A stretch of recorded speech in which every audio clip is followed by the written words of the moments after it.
Hello, everybody. This is the fifth installment of the Don't Stink podcast. Today I have Cathy Nesbitt. She's a health and wellness advocate, and she's also an award-winning environmental innovator. I'm going to give her the floor and allow her to give herself an introduction and tell us a little about her story. Hi, Noah. I'm excited to be here. I don't want to sink, so Happy to and have let's you. help others too. Definitely, for sure.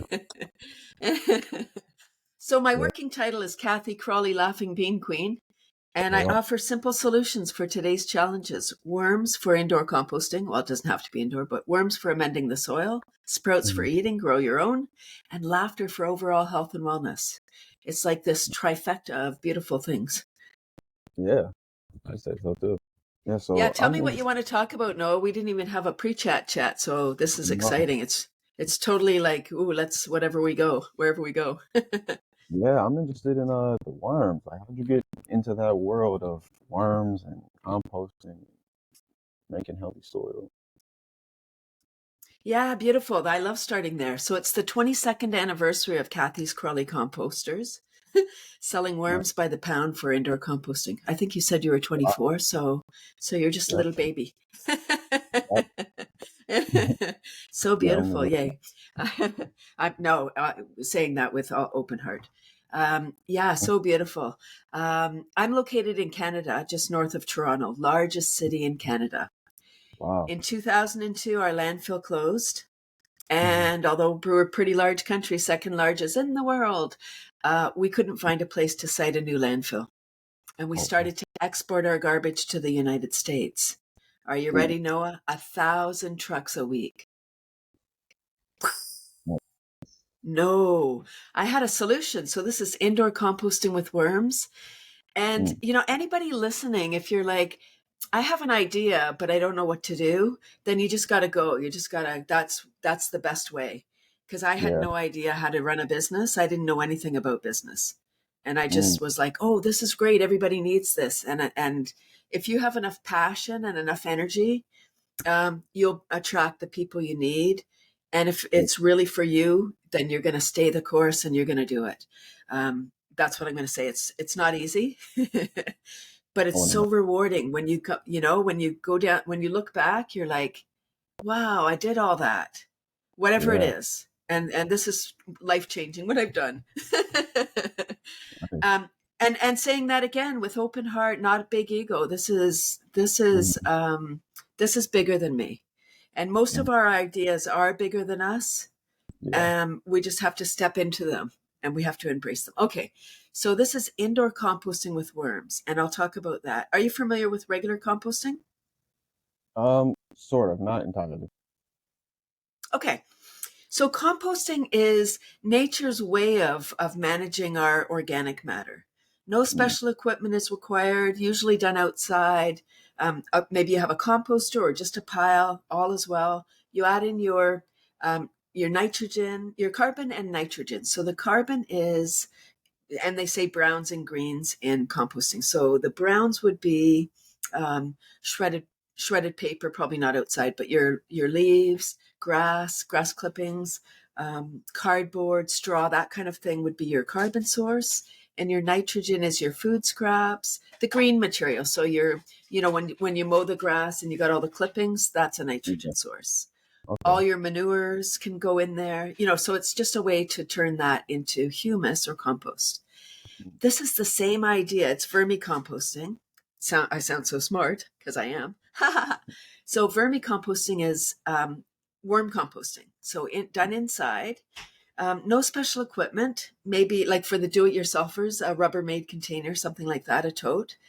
Mm-hmm. The inside would be your nitrogen would be, or no, the bedding, the carbon, pardon me, would be shredded paper, cardboard boxes, the drink trays from the coffee shop, egg cartons would be your bedding. And then the nitrogen indoor would be your food scraps, coffee, tea, potato peels, banana peels, all of that stuff. And you add all of that in. The worms require both. They eat that and they turn it into soil that we can then put in our garden. Right. Questions before I move along? Um, no, I'm following along. Okay, so Yeah, so there's three key components to successful vermicomposting: temperature, moisture, and airflow. Temperature, room temperature. If we're comfortable, the worms are comfortable. So I'm going to say, I'll say, so you're in the States. So I'll say 60 to 80 Fahrenheit or 16 to 28 Celsius. I'm bilingual. So fun. uh, so Right. room temperature. Moisture is about 75% humidity. You don't need a moisture meter. It use, a few drops coming out of the bedding. And when I say airflow, so you need to have holes in your bin. It's aerobic process, meaning with oxygen, it's never going to smell like your rotting food scraps. And then the worms are the original alchemists. So they convert this, what we call garbage, into black gold. They convert it into something entirely different. So we can use that as fertilizer. In North America, we've destroyed the soil. I started my business as a waste management tool, right? To stop all those trucks going to the States. Like, how irresponsible of us as Canadians for shipping our garbage out of the country. Yikes. And here you Yeah. go. It's not a joke, but I make a joke of it. Like, shame on us as Canadians for shipping our garbage out of the country. Double shame on the Americans for accepting our garbage for cash. Yeah. Except it's not the people. I'm not shaming the people. I'm shaming the governments. Like, Yeah. who the decision maker, who said that was a good idea? Right. And that's where it ends. Right, I have this great solution. And, it's been 22 years. I thought by now it would be a household word. I thought I was that powerful that I'd be able to like make everyone understand why we needed this. And I realized it's really difficult because we don't want to change. We don't like we there's so many things, right? So many things to consider. We might have had I have a psychology degree, so I'm fascinated by people and why Mm-hmm. people do what they do. And I realized when I started my business that people were afraid of worms. Like, if you were traumatized as a child, like, after a rainy day or during a fishing incident, that green goo that comes out of the worm, you might have been like, I'm hurting a worm. If something happened when you were a child, you're not looking to that as a solution as an adult. Right. Right. So the hard part of a worm business is the worms. Wow. I mean, Wow. growing up, People I will was say, raised. wow, this is a great idea, right? They'll be like, wow, that's such a great idea. And then, Mm-hmm. so I have all these cheerleaders, and I was like, oh, yay, everyone's rooting for me. Yeah, it's no good for you if you're on the sidelines. You need to take Yeah. action. Like, you need to take the knowledge, right? People say knowledge is power. Knowledge is only power when we take action. Yes. Knowledge is just information.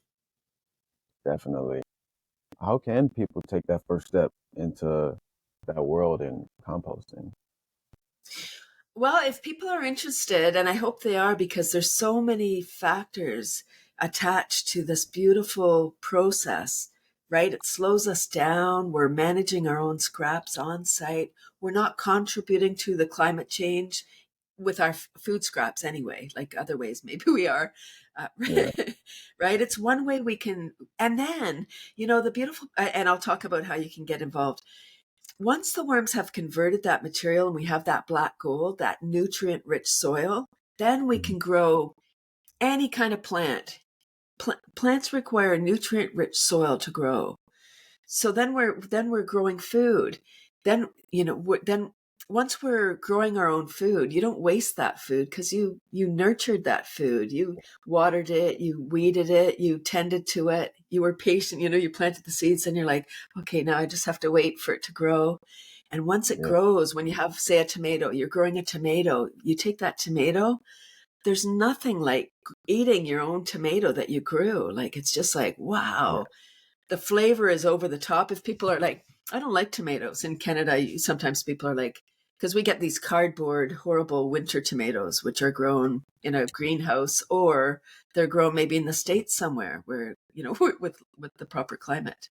Yeah. So they're horrible. If they have to be transported, thousands of miles, they spray stuff on them so they stop ripening and all. Anyway, that's a whole nother topic. This is hopeful. That's why I'm so excited to talk about this, because it's a wonderful way for us to be contributors and feel good about what we're doing.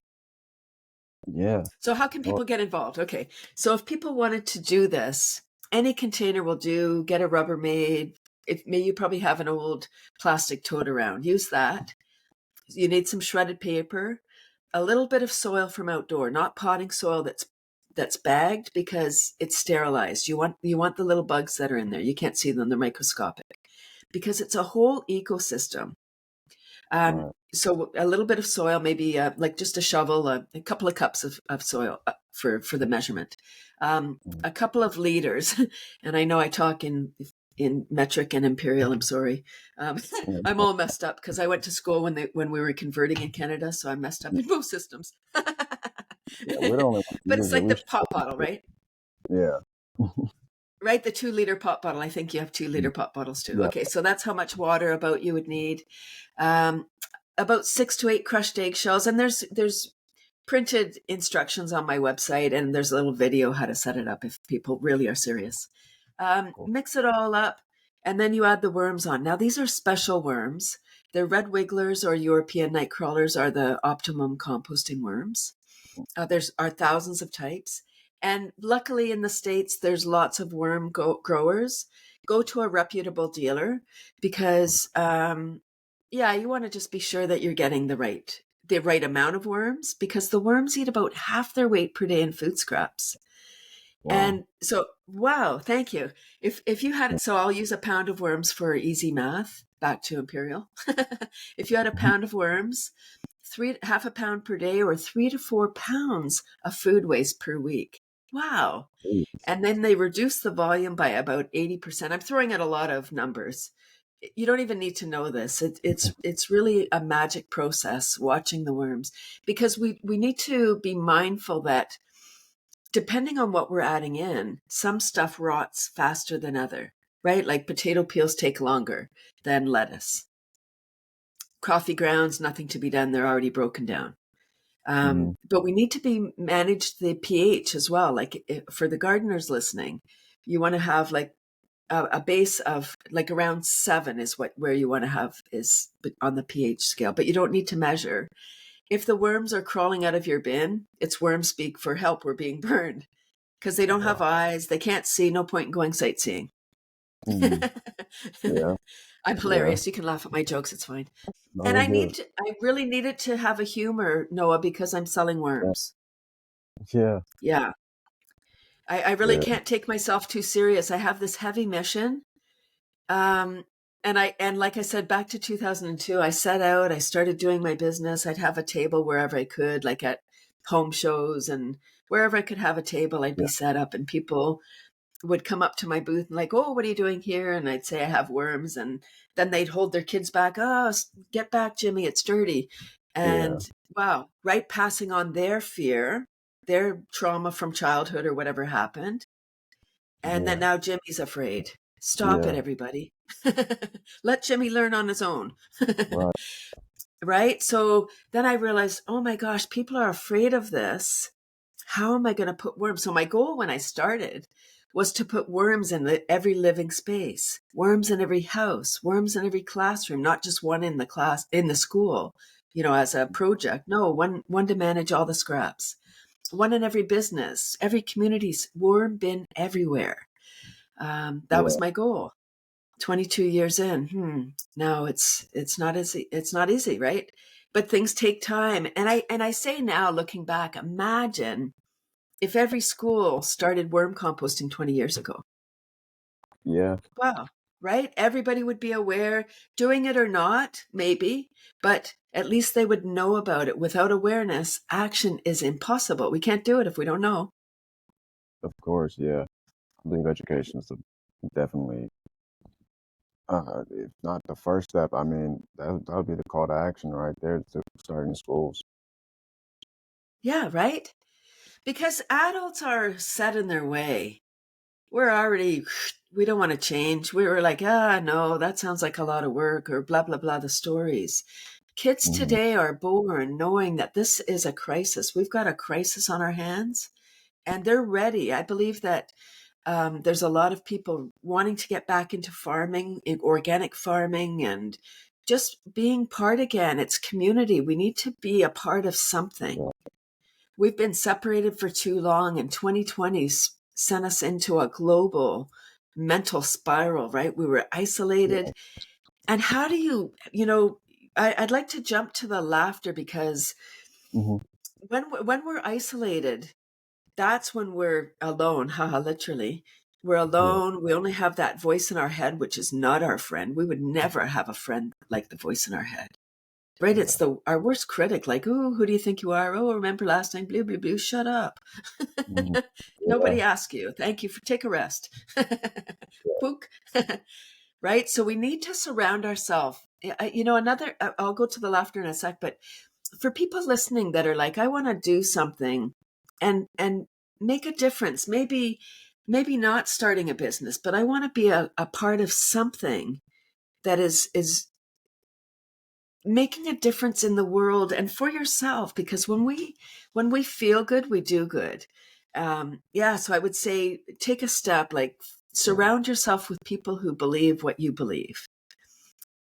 Definitely. Because and I don't mean just on social media or just here or there where you get your tribe and whatever. Get Right. people who believe, like, you want to do something. I have this idea for a business. Good. Don't tell your family, because they might not be the ones that are the supporters. They want you to get a Yeah. job and be safe. Yeah. Right. And in all, like, again, with heart, they just want you to be safe. When I was starting my worm business, I was telling my family, hey, this is what I'm going to do. Won't this be great? And they're like, yeah, you must be nuts. Like, just get a job and do your Right. job and get paid. And, you know, and we know that that's not how it works today. You can't get a job and work hard and then you get a retirement in 30 years. It doesn't work that way anymore.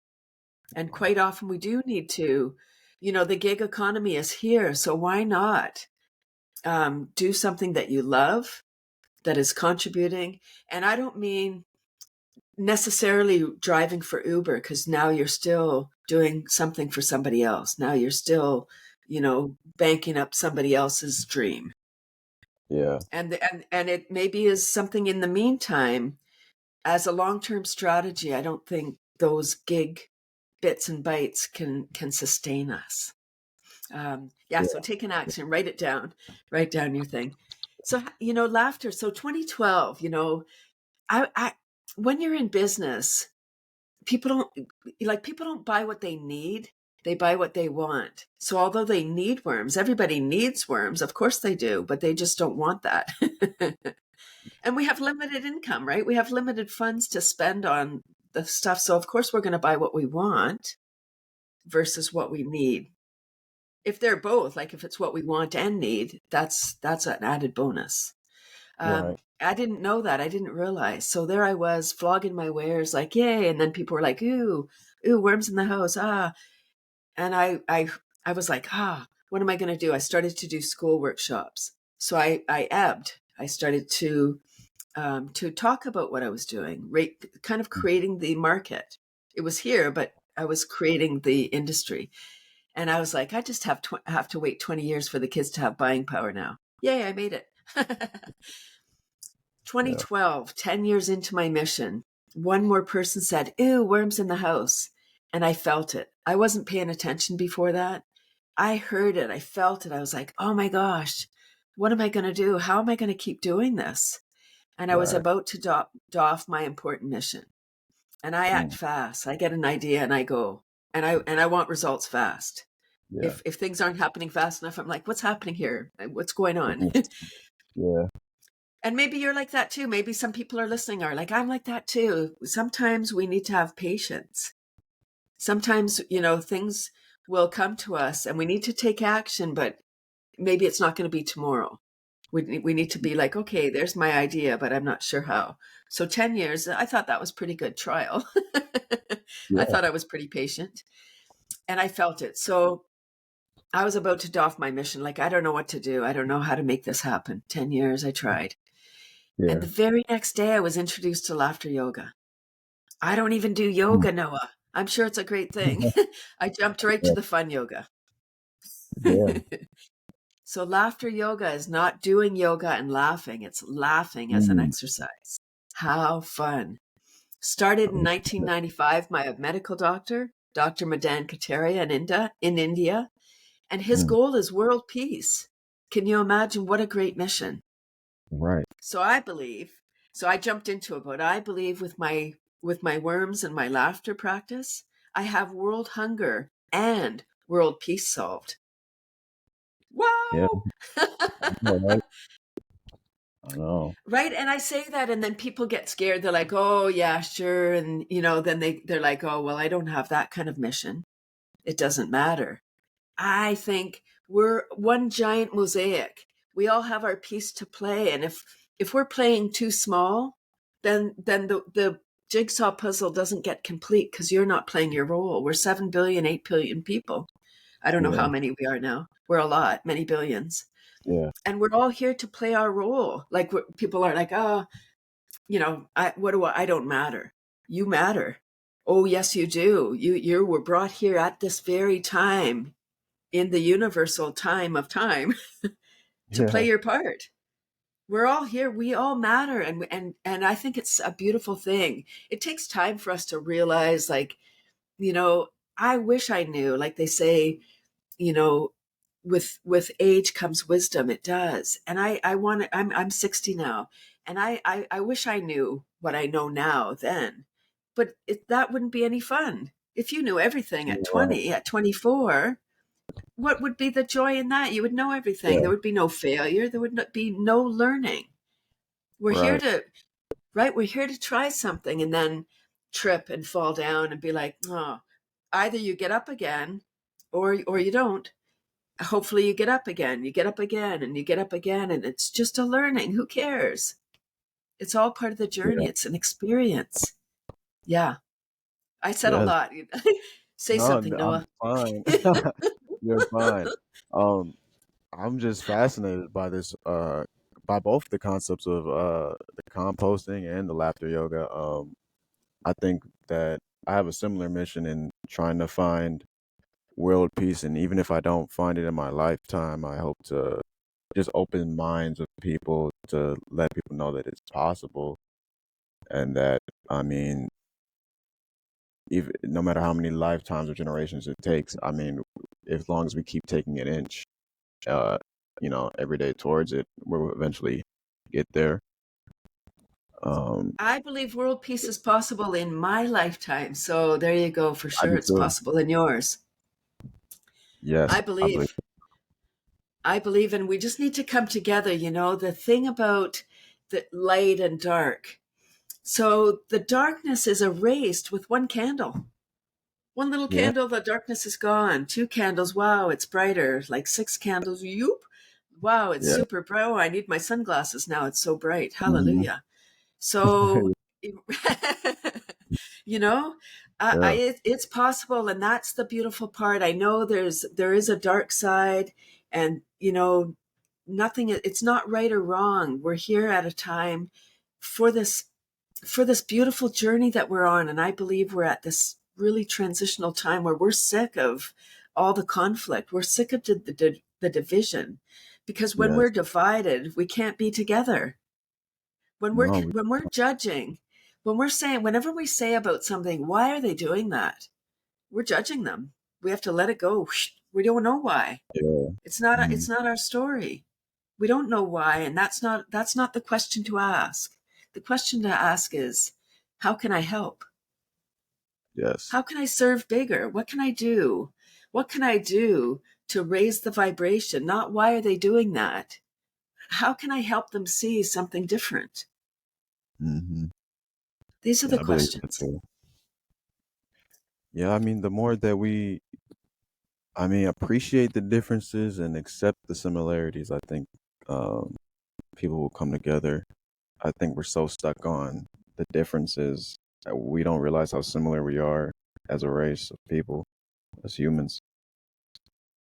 And I think this is a good first step. Well, Um, here's the thing, the brain is wired for negative. yeah. The wired is geared to negative, and here's why. Because our brain's role is to keep us safe and conserve energy. Mm, So our amygdala, the stress center of the brain, has not evolved since prehistoric times. Oh, So wow. when we, and at, right, wow, yikes. Our brain is so powerful. Why hasn't that changed? I don't know. But in prehistoric times, we needed to know if we were in imminent danger. We needed to Mhm. know if we were going to lose our life. We needed to know. Now, Yeah. if we miss the bus, it's a nuisance, and we might Right. lose our job. Someone's going to be mad on the other end if we're meeting Yeah. someone. It's not life threatening. We're not in imminent danger, but our body acts as if. So we go into this, stress mode, secreting cortisol. We're not breathing properly, and it takes hours for our body to recover from that. Um, Mhm. yeah, so that's part of so the brain. So the brain knows what to do when so I'll use a family event. So we go to a family function and somebody says something, a sibling, or they say something and we get triggered. And then we're in Right. that fight again, because it's like, I know what to do here. We can override that. That's the unconscious part. That's the program just going. It's like the breathing, it's like our heart Mhm. pumping. Oh, it just automatically goes into that story. We can Yeah. we can we can break that chain. We can. And you talked about, world peace in your, maybe not this generation. That's what we got to look at. We got to look at the generational trauma, the stuff that isn't even ours. Like, it's just Yeah. become part of us, like from our parents, grandparents, our just from our culture. Things get incorporated into our DNA. Even somebody walking, because everything's energy. This is really, I know you love deeper conversations, so this is pretty heavy for people listening. We're going over a lot of Yeah. stuff, but we can solve this because it's energy. When we open up our energy and imagine, I'm in a program right now where he talks about the knowledge that we know, comparing, I wish I had a little ball, comparing it to a little ball. Like, this is Uh-huh. the knowledge that we know, what's in that little Yeah. ball. This is what I know. And then there's this whole universe of stuff that I don't even know. I don't know that stuff. So it's coming from a whole different perspective. When we can get out of our little ball of knowledge, like thinking like, oh, I know that. If we can come Yeah. to everything like a child's mind, like, just, I don't know anything. I don't, as if I don't know anything. And then just be Mhm. open. Oh, Noah, what have you had to endure? And just Right. listening, right, to people's stories, and being open to know that your experience has been different than mine. Mhm. You know, Yeah. yeah. Yeah. Go ahead. Yeah, I was gonna say, I think knowing that you don't know, and then also know there's stuff that you don't know that you don't know. So I think being open minded to those outcomes and those possibilities, uh, it will allow people to be more compassionate. It will allow people to be better at helping one another because they're not taking their own narrative or their own beliefs into another person's entire universe that they've never been a part of. So yeah, I think it just all goes back to the concept of world peace is understanding that we all have different stories and come from different places, but I mean, we all have something to learn about each other at the same time. And I think learning about people that have been through different things and different circumstances than you is one of the more beautiful essences of life is learning about people that may look completely different than you and may be from a different side of the planet than you, but you always have those similarities, but you can also learn so much from them, and that will grow you as a person as well. That's it. We're here. I think it's through these conversations that world peace will come about, Yeah. because now we're connected, Noah. And the Hmm. people listening to the story will hear our story. And maybe, I would love to encourage people to challenge themselves to go and meet somebody that they've never met before, somebody they would never have a conversation with. Go and have a conversation. Just say hello. Somebody in the line at the grocery store, someone at the bus stop. Yeah. Strike up a conversation. I think we're craving this.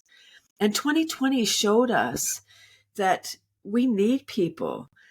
You know, yeah, we're really struggling now. And I think when we're in fear, We're not in love. And love is the opposite. Love is the opposite of fear. We need to ask the question, what would love do in this situation? And Yeah. it really is the opposite. And I say that laughter is the opposite of stress. Like, are these scientific things? No. it's I'd agree. I'd agree. it's fact. It's hard to feel stressed when you're laughing. I'd say that. It's the opposite. I say it's the opposite because when we're stressed, we're secreting those stress hormones, cortisol and Yeah. adrenaline. When we're Mhm. laughing, we're secreting the love drugs, dopamine, oxytocin, serotonin, and Yeah. endorphins. Have you had your daily dose? um, Yeah. right? So, and we're in Hmm. charge of our own pharma. That's the beautiful piece. Yes. The pharmaceutical companies are I don't know about the rest of the world, but North America, we're being ruled by pharma Yes. outside of right marketing. They're so good at marketing, like, oh, just take this pill and you'll have this magic life, and the music is playing that makes it, and the people look at them, they're having, but then that, they're rapid firing all the things, like you might die or feel depressed or Yeah. suicidal. Yeah. But look at the life, you'll hear that nice music in the background. Right. Yeah. So, and not to make light of it, because marketing Yeah. works, and it's repetition, and they've got the big dollars to market to us. Hmm. So, and then back to the brain about, social media, all those platforms are designed to keep us on them, to keep our eyeballs, be it YouTube or Facebook, Twitter, TikTok, all of those. Each one wants you on their platform, so they're going to do Hmm. whatever.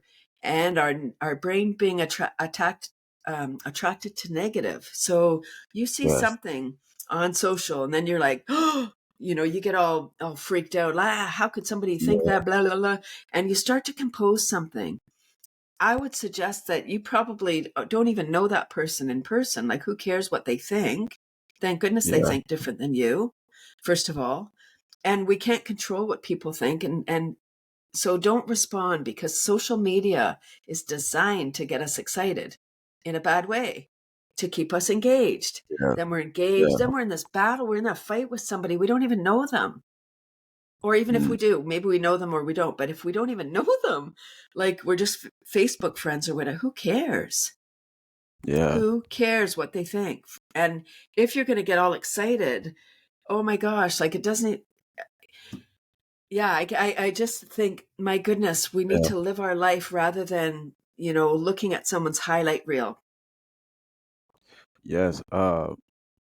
It. I was just thinking while you were talking, about controlling our own internal pharmacology and Mm, being more conscious of it and how we can affect it. I think my generation specifically, millennials and Gen Zers are stuck in this kind of victim mind state, or this helpless mind state, that they subscribe to all these self diagnoses, and I'm anxious, I'm depressed, when these are all real symptoms and conditions people go through. But I feel like they are losing sight of how much control they have over them. And I think understanding what's going on internally, what's really going on, and how what you eat and what you consume in terms of what you watch affects it so drastically. And you can change that and not be a victim to it. You can be the overseer and the overbearer of all these things. And I think, like we were talking about before, with the composting, being aware of the whole cycle of life and death, and things dying and going back into the soil to help the next life, and that cycle. If we could gain a better appreciation for that cycle, I think people will better understand what's going on in their internal biome, and then take more responsibility for it. absolutely. Oh, I'm so thrilled that you're having this podcast, because it really is. I think, I could talk, if I had a podcast, talk all I want. Am I going to Yeah. attract the younger folks? Not necessarily. So I Mhm. think being a young podcast host is so beautiful, because We are so powerful. We are unlimited. And we need to hear messages a few times before it sinks in. I'm still learning things that I heard decades ago that now I'm hearing again. And it's like, oh my gosh, oh my gosh, why didn't I hear that? Like, why didn't I Yeah. really hear it? I heard it, but I wasn't listening, or I listened, but I Hmm. wasn't hearing it, or whichever way it is. Yeah. Yeah, sometimes we can hear things from somebody, but we're not crazy about the speaker. So we're like, yeah, whatever. Um, but then we hear it from somebody that we admire and we're like, huh, or just in different words.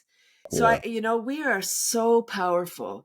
And back to social media, they're designed to make us question ourselves. You said all those things. Here's a thing for anybody listening, for young folks. Whenever we say I am, whatever follows goes into our subconscious. It goes deep into our body and we become that. So if we say I'm anxious and we keep saying I'm depressed, I'm hopeless, our body Right. takes that on a level that we can't even comprehend. So I would say turn that around and do some, and this, there's a TEDx talk that I would love for everybody to watch. It was one of the top 10 years ago. I'm sure it's Mhm. been replaced now, but her name is Amy Cuddy. Okay. And the TED talk is about, she's a social psychologist or one of those. It's about what your body says, what your body language says to other people. So your nonverbal communication. So the short form of what this says is they had people going for interviews and they were videoed. Mhm. People who had big posture, like, they were sitting with their body straight and they, maybe hands on their hips, maybe not, because that would be seem like you're opposing. When you Right. go into an interview, here's the thing: when you go to an interview, if there is in-person interviews anymore, the boss or the person that's interviewing you usually has a higher chair than you, so they're Yeah. already they're already above you and they're looking Hmm. down on you. The desk is between, so there's a barrier between you.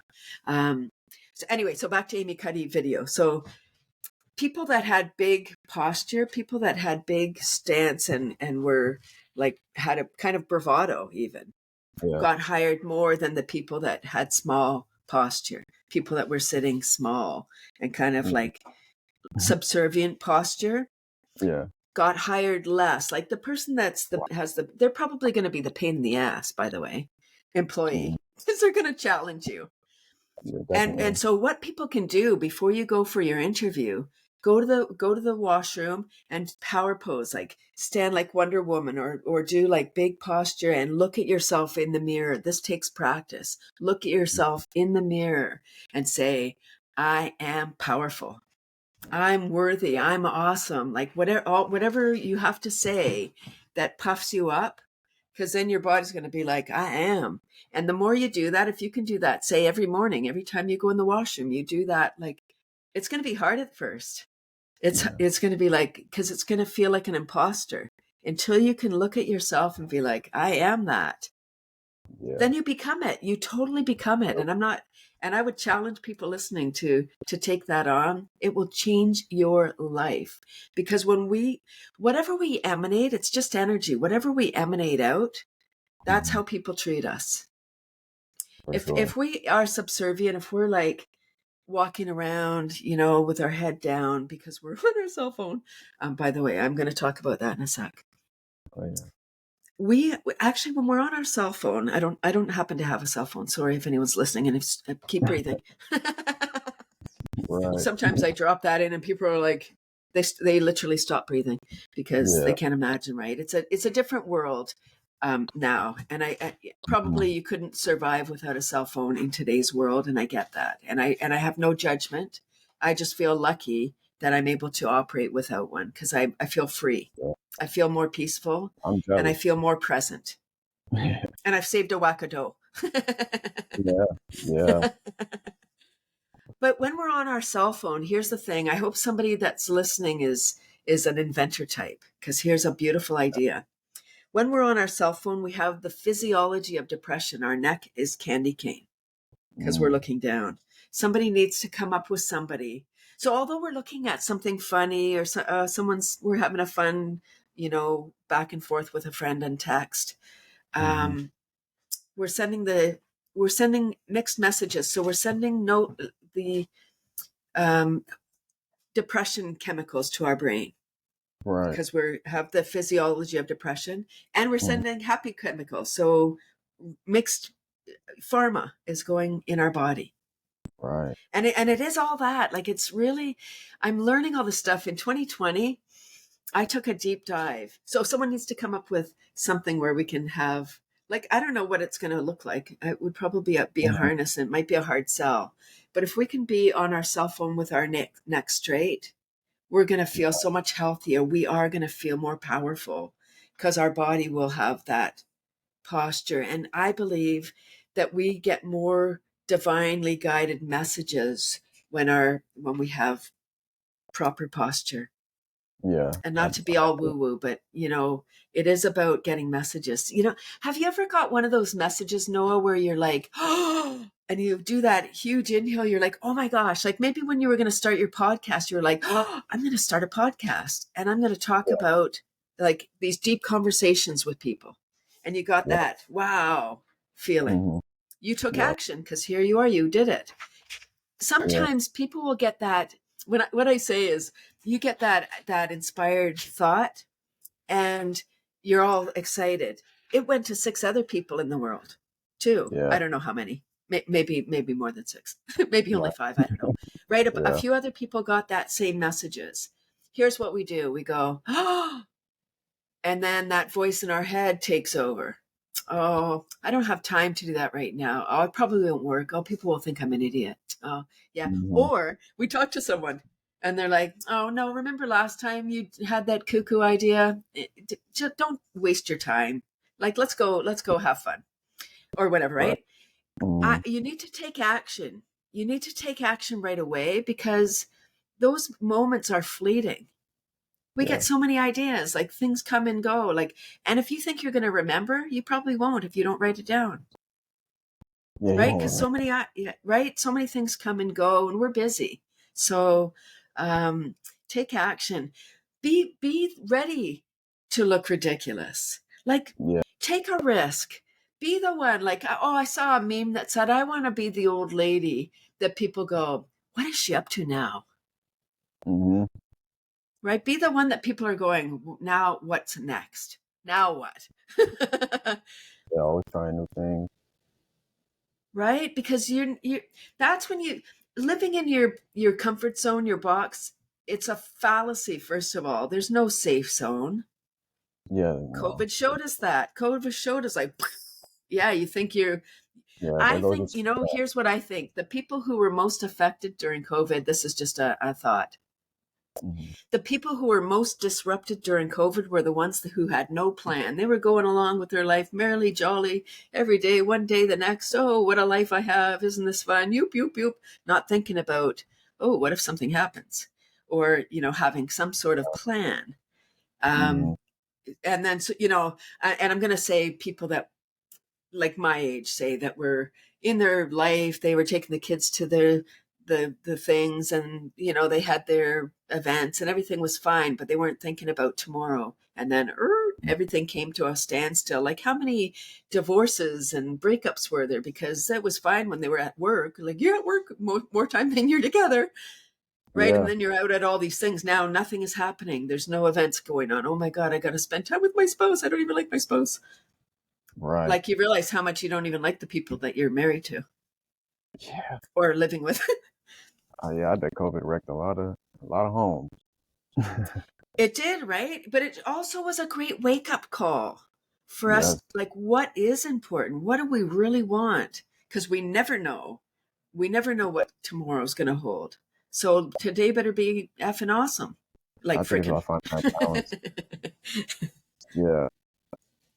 Yeah. I think it's about that balance of like being in the moment and appreciating the novelty of today while also, keeping tabs on what you would do if X happens tomorrow.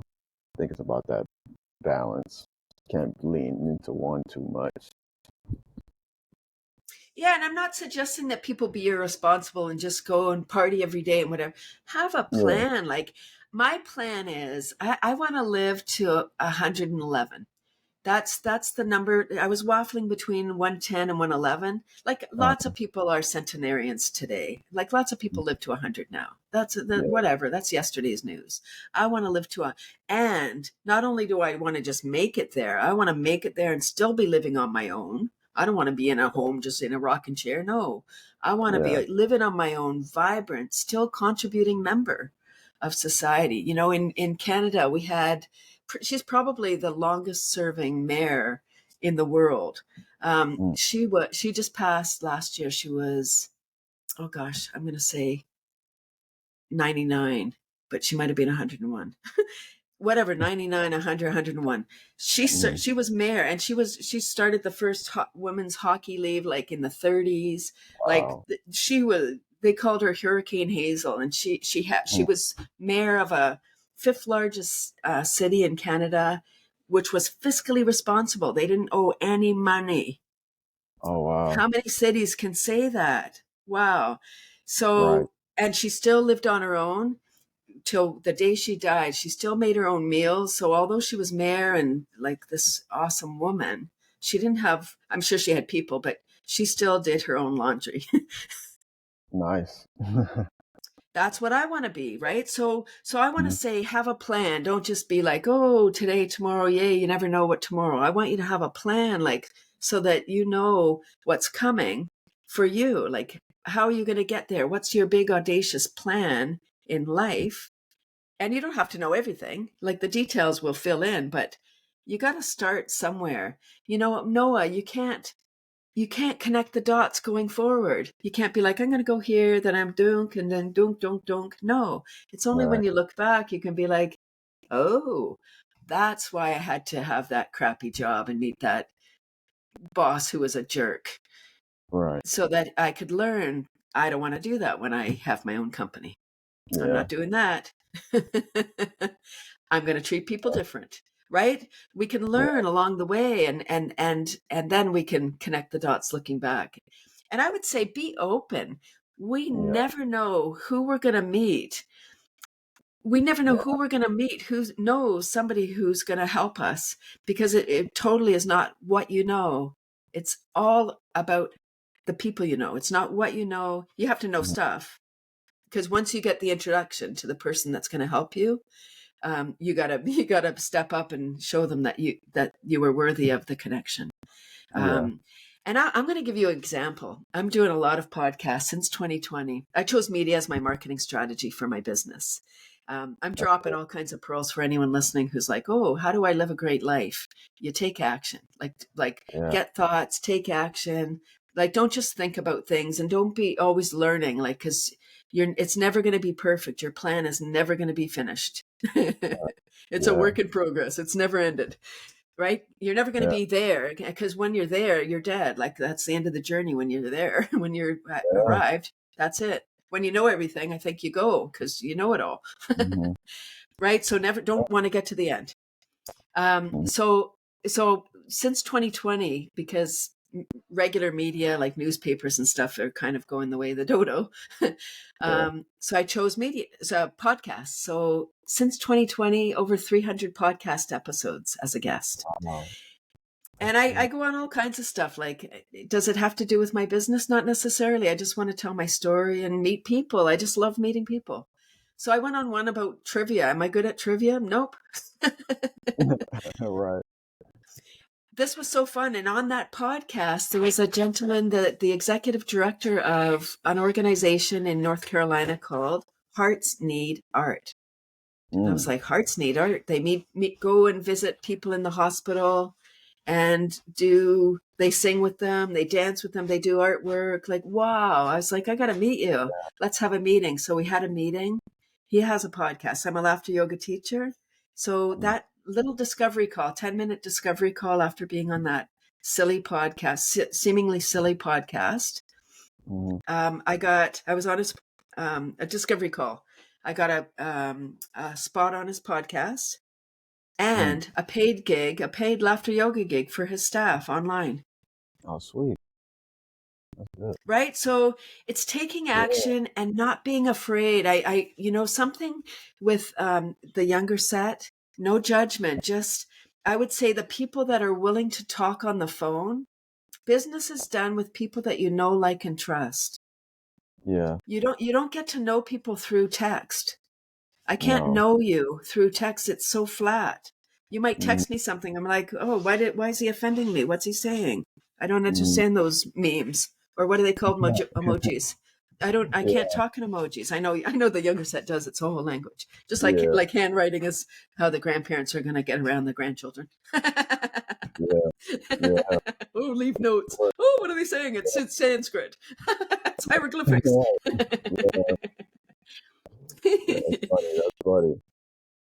Right. So pick up the phone and it's something that I would say practice with your friends, like having a phone conversation. Like you have all these phones, you have the phone, but nobody wants to phone. Yeah. And many times I've offered to be a mentor with different business programs. I'll mentor the young people. I love that. Yeah. I don't have my own children, so I want to help people. I want to just impart my knowledge. Like otherwise when I die, it dies with me. So I want to Yeah. share my knowledge. But one of my criteria is we have to have a phone conversation or a Zoom meeting or something like this so that I Hmm. can see you or hear you. And you know how Yeah. many, I don't know how many, I was going to say, you know how many, I don't know how many. Many people have missed Yeah. I would say a golden opportunity to have a chat with somebody. There's no strings attached. I'm not attached if you call me or you don't, or if it doesn't work, if we don't mesh and I don't want to work with you. Okay. Like no cost. Like this is something free. I would want people to say yes to opportunities. Like Yeah. I know there's the doormat. I don't want you to be a doormat, but I want you to say yes when an opportunity arises where you're like, "Ooh, that's intriguing." Don't think anymore, just say yes and then figure out how you're going to do it. And don't let money be the barrier because money is just energy. If we're going to grow in life, we need to invest time, money, or energy. Sometimes all three. And Hmm. sometimes the money is big. Like sometimes you want to go to a retreat or you want to take a course, and maybe Yeah. it's $1,000 or something. You're like, I can't even pay my rent. How can I do that? If you take a step and you decide, I'm going to do that, I really want this. I really want this. This is going to help me figure it out. Say yes and then figure it out. Maybe you ask someone for a Yeah. loan. Maybe you take a couple of extra shifts. Maybe you drive Uber. Maybe you Yeah. do whatever you have to do. Maybe you do an exchange. Like everything doesn't have to be money. We can do barter. Barter, like Yeah. what do you got? What are you good at? Are you good at handyman? You're good at painting? Hmm. Like what are maybe you're a good grocery shopper. Maybe you can go and grocery shop for somebody and make some money. Maybe you can Right. clean houses, shovel snow if you live in a colder climate, right? Yeah. Like I know these are trivial, like meaningless, seemingly meaningless things. You don't know who that person is that you're shoveling the driveway for. Who do they know? Maybe And never. another piece I would say, tell everybody your dream, because the more we say Yes. it, the more we give it power. Like the law of Hmm. attraction, the more we focus on it, literally, the more energy goes there. The photons focus there. So the energy is there and it's only energy. So if we're like, Yeah. okay, I want this, I want this, I want this, make a big board. This is what I want. And then look at it every day. I want that. Okay, I want that. I want that. I want it. Make it a picture. Like you've heard of vision boards, maybe Yeah. doing a vision board, I like right? them a lot. Do a vision board. There's an organization, Mind Movies, Mm. mindmovies.com. Natalie Ledwell. Have you heard of Mind Movies? Mm-mm. No. It's a vision board in movie form. So Wow. it's powerful. Like it's like you can make your own like length, but shorter is better because then you're more likely to watch it every day. So you Yeah. watch it morning, you watch it at night, you put music, and they have like you can join that Mind Movie thing. They have like little short ones so you can see if it's what you want to do. Hmm. I think it's like $99 a year if you join. Okay. And then you can make as many mind movies you want. You have a goal, you make a mind movie around that specific goal. Like, and you can, Nice. like, I made a mind movie and I put my own pictures in there. So it's really real. It's not like just some stock photos. Those are my Yeah. pictures. Like, I want this. And all of the things in my mind movie, like what did I have? Oh, I had that I wanted an infrared sauna. So I got one of those, like a portable thing. Like, who knew there was Hmm. such a thing as a fold up? It's like the size of a massage table, but it's like a little. It pops up like a tent, and your head's out, like Wow. affordable infrared sauna. So I'm helping my body because that's one thing for me. Self care is health care.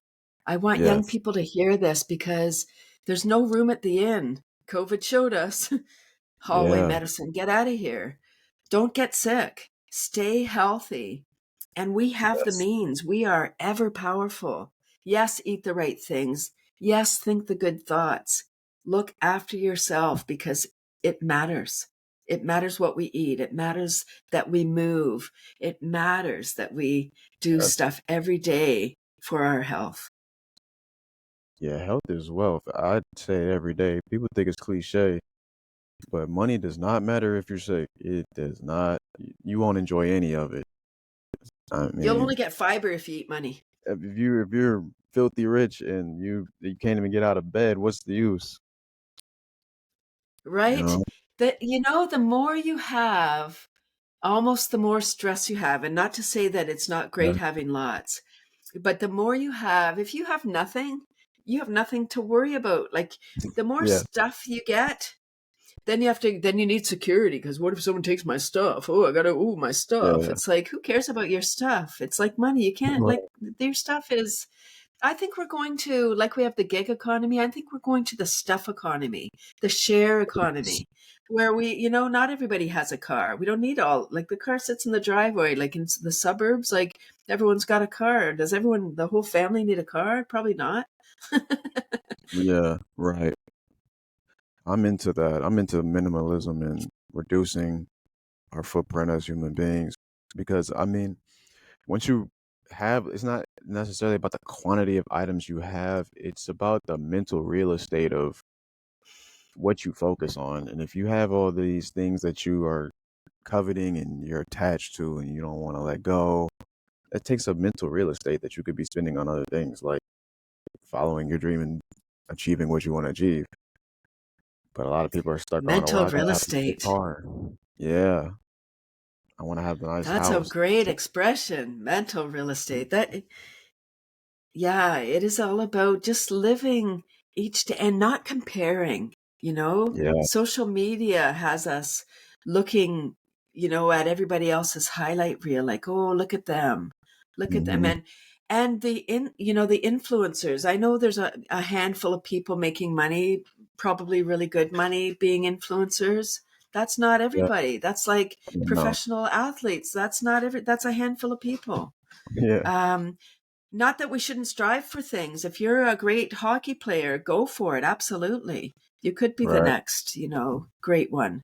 Um, but maybe not. Enjoy your sport. Yeah. Enjoy, being on TikTok or whatever. But know that it takes a lot of energy. It takes a huge investment of time, money, and energy to be all that, to be an influencer. You got to be there showing up all the time. It's not easy. Like, they make it look No. easy. Like, oh, here I am now on my to wherever they are, whatever they're doing. And it's like, Yeah. oh, I want to be them. Well, you got to get ready to do what they do, Yeah. It's you it's know? a select few. It's the most passionate is the ones who come out on top at the end of the day. Passion, do what you love. Don't chase the money. You Yeah. know, um, Chasing the money, then you're going to have, like, it's possible. Like, I've met people who they wanted to be a millionaire by 30 or by 40 or whatever. And they did. Oh, yeah. Oh, Yeah. there's one guy in Laughter who he was a multi-millionaire by the time he Mhm. turned 40. That was his goal. He wanted to be a multi-millionaire by 40. He made it. He did it. And then he got cancer. Well, He didn't uh, die. because he had a wherewithal to be like, oh, I did. Wait a minute. We got to be careful what we're wanting, right? That law of Yeah. attraction. You got to focus on the whole picture. Like, I want to be. Here's what I do. Come, one of those earworms that I came up with my laughter club, and it's Hmm. got hand movement. So it's I am happy. It goes to the tune of she'll be coming around the mountain. So I Mm. am happy, healthy, wealthy, wise, and free. Woot woot, and on it goes. Right. I am happy, healthy, wealthy, wise, and free. And wealthy for me, it's not money. It's wealthy in Yeah. friendship, in state of mind. What did you call it? Real Mental estate. real estate. Yeah. Mental real estate. My mental real estate is wealthy. I'm wealthy in my conversations. I'm just like Yeah. so abundant because it's my birthright, like to be Yes. joyful, and we don't have to struggle. I think if we're trying to push a boulder, like we get we get a plan. We're like, I want to do this thing. Great. That's good. But sometimes a boulder will be put in our place, like glunk, oop. So we can either Hmm. be stopped in our tracks, like, oh, well, I did it. Or we Yeah. figure out a way. We go around it. Oh, maybe I'll scoot over here first. Or maybe I can climb over it. Or Hmm. maybe I'll just put that on hold for now. Maybe I need to take this course first. I'm not ready for that. I'm not ready yet Right. for that. Hmm. Or because I think when we want something so bad, um, we push against and we have this Yeah. resistance. We're like, I really want that and it's going to be really good, but it's not the time for it. It's not, it's Yeah. maybe never will be the time, but maybe we don't have all the Right. pieces yet. We need to meet some more people for that Absolutely. dream to come true. Yeah. Absolutely. I think everything has its divine timing, and we're just instruments, so we don't have any idea what that time is. But the more open minded we are, the better chance I feel like we have of aligning with that time, because we'll be more flexible to obstacles and things getting in our way and taking a different route. And oh, I might have to learn this before I even get the chance to learn this. And it's that open mindedness and flexibility of knowing um, everything has its timing, and we have no idea what that timing is. So we must stay open. That's it. That's it. Just be open. Yeah, it's not up to us. We just need to come up with, well, we don't even need to come up with the idea. Just be open. I love that. Just be open Yeah. and see what happens. Yeah, and don't think you have to have it all in place because it's never going to be all in place. You're going to be what do they call it? Analysis paralysis, where you're like, Yes. oh, I don't know everything. I don't know that yet. Oh, I don't know. I don't know. Oh, I don't know that. Good. I mean, if you want to do something, speaking about is a great way. If you're like, oh, what if somebody asked me a question I don't know? Then you just be honest. Like, being Yeah. in integrity is an awesome way. We don't know everything, of course not. Even when you're an expert, you don't know it all. So when Right. somebody poses a question, hey, what about this? And you're like, oh my gosh, I don't know. You just say, hey, I don't know. Let me take your number, and I'm gonna look that. That's a great question. Thank you for that. I'm not sure. Yeah, I thought I knew it all, but I don't. Yeah, Yeah. I've definitely been a victim of analysis paralysis, overthinking, trying to use the machinations in your mind to come up with solutions that you can't. I mean, it takes time to learn. It takes time to be, and I think the way I combat analysis paralysis is just doing, just action, not being afraid to be bad at something. I think is it. We're all gonna be bad at something at the first couple attempts, first dozen attempts, first 100 attempts. But every single time you realize, oh, I'm not good at this, but I did learn something, and then you'll come back and you'll be less bad at what you tried, and you'll be less bad the next time, and then eventually you've done something enough times where it's unreasonable for you to be as bad as you started. that's it. Bingo. Yeah. Oh, Noah, this is so bright. I'm excited to see where life takes you, Noah. What is your big hairy goal? I want to be a filmmaker. That's my thing. I'm in film school right now. Uh, yeah, I want to make films about all type of things, not anything specific like genre wise. I just want to. What I do want to bring to the industry is, I want to bring back authentic dialogue. I think not only just realistic dialogue in the way people speak and or the cadence that people speak, but the conversations people really have. Um, I think movies are so quick now to get to the juicy part or to get to the part where there's conflict, and then there's this big apex, and then there's the resolution, and then people. I think what I like about movies is the little side nuances of things people say to each other that may not have anything to do with the movie or the story, but kind of humanize the characters and make them relatable. Because I mean, people are the only things we can relate to. We're all people. So I think that's what I want to impact in terms of filmmaking. And I'm really super duper like far from where I want to be, but there was a point where I was like in paralysis. I used to look at movies as like this enigma. Like, there's how do people do that? How do people get into that world? It just seems so veiled and it seems so far away.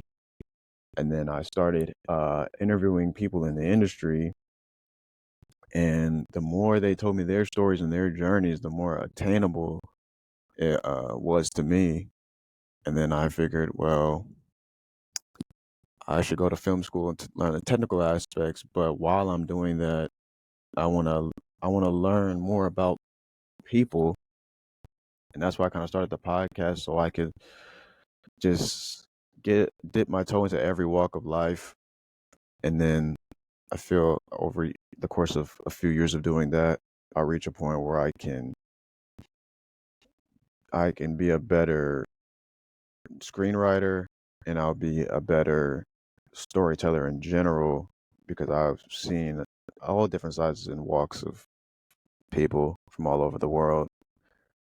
And I mean, I'm from Ohio, so I realize how much of a bubble I'm in, and I don't want to try to pop that bubble as much as I can. Who's your mentor in the industry? Not Um, mentor. Who do you admire in the industry? Let's say that. I admire Quentin Tarantino. Um, I just admire that he didn't go to film school and that he just I don't he became a director out of pure passion. Hmm.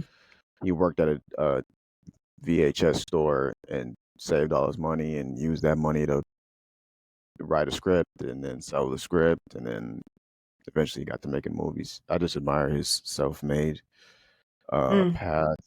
I also admire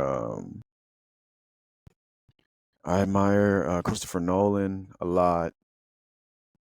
He kind of I just admire his creativity and the way he kind of reinvented storytelling and reinvented the way or reinvented the order that stories can be told in.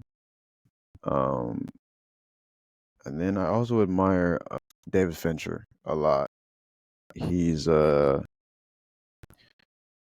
I just admire how he uses color to influence emotion, and I just like how much detail he puts in the movies, how many like little secrets and little things he puts in his movies to drive emotion. Because I mean, essentially, that is what a movie is. You're just conducting people's emotions for 2 hours, Hmm. and he kind of opened my eyes to how many ways you can actually go about doing that in terms of color and composition and just subtle things like just how big somebody is in the frame versus how small Hmm. someone is in the frame, like how we talked about before with the posture dynamics. Uh, like Hmm. those things translate to the screen too. And yeah, I try to take a little bit tidbits from all my influences, try to mesh it together. So here's a radical thought. Um, is there any way that you could reach out and see if you can have a coffee chat with any of these people that you admire? I wouldn't be scared to try. And I wouldn't be scared to try. They are kind of, I mean, it's all subjective, but they are kind of legendary, enigmatic esque type people. But I wouldn't be afraid to reach out and try to get in contact with them. Uh, I'm purely just into them as artists. I wouldn't want anything in return. I just would Right? want to That's take their, that's it. You know, that's what I want to say is people love people love when people reach out, and not I'm not saying they would necessarily meet with you, but you Mhm. know, one of my favorite expressions is it's no for sure unless you ask. And Yeah, when you come with pure like the energy, right? So I suggest getting your energy like bolstered up before you even send the email or however you would reach out, you know, just get your energy, go do that power posing in the mirror and how powerful mhm. you are.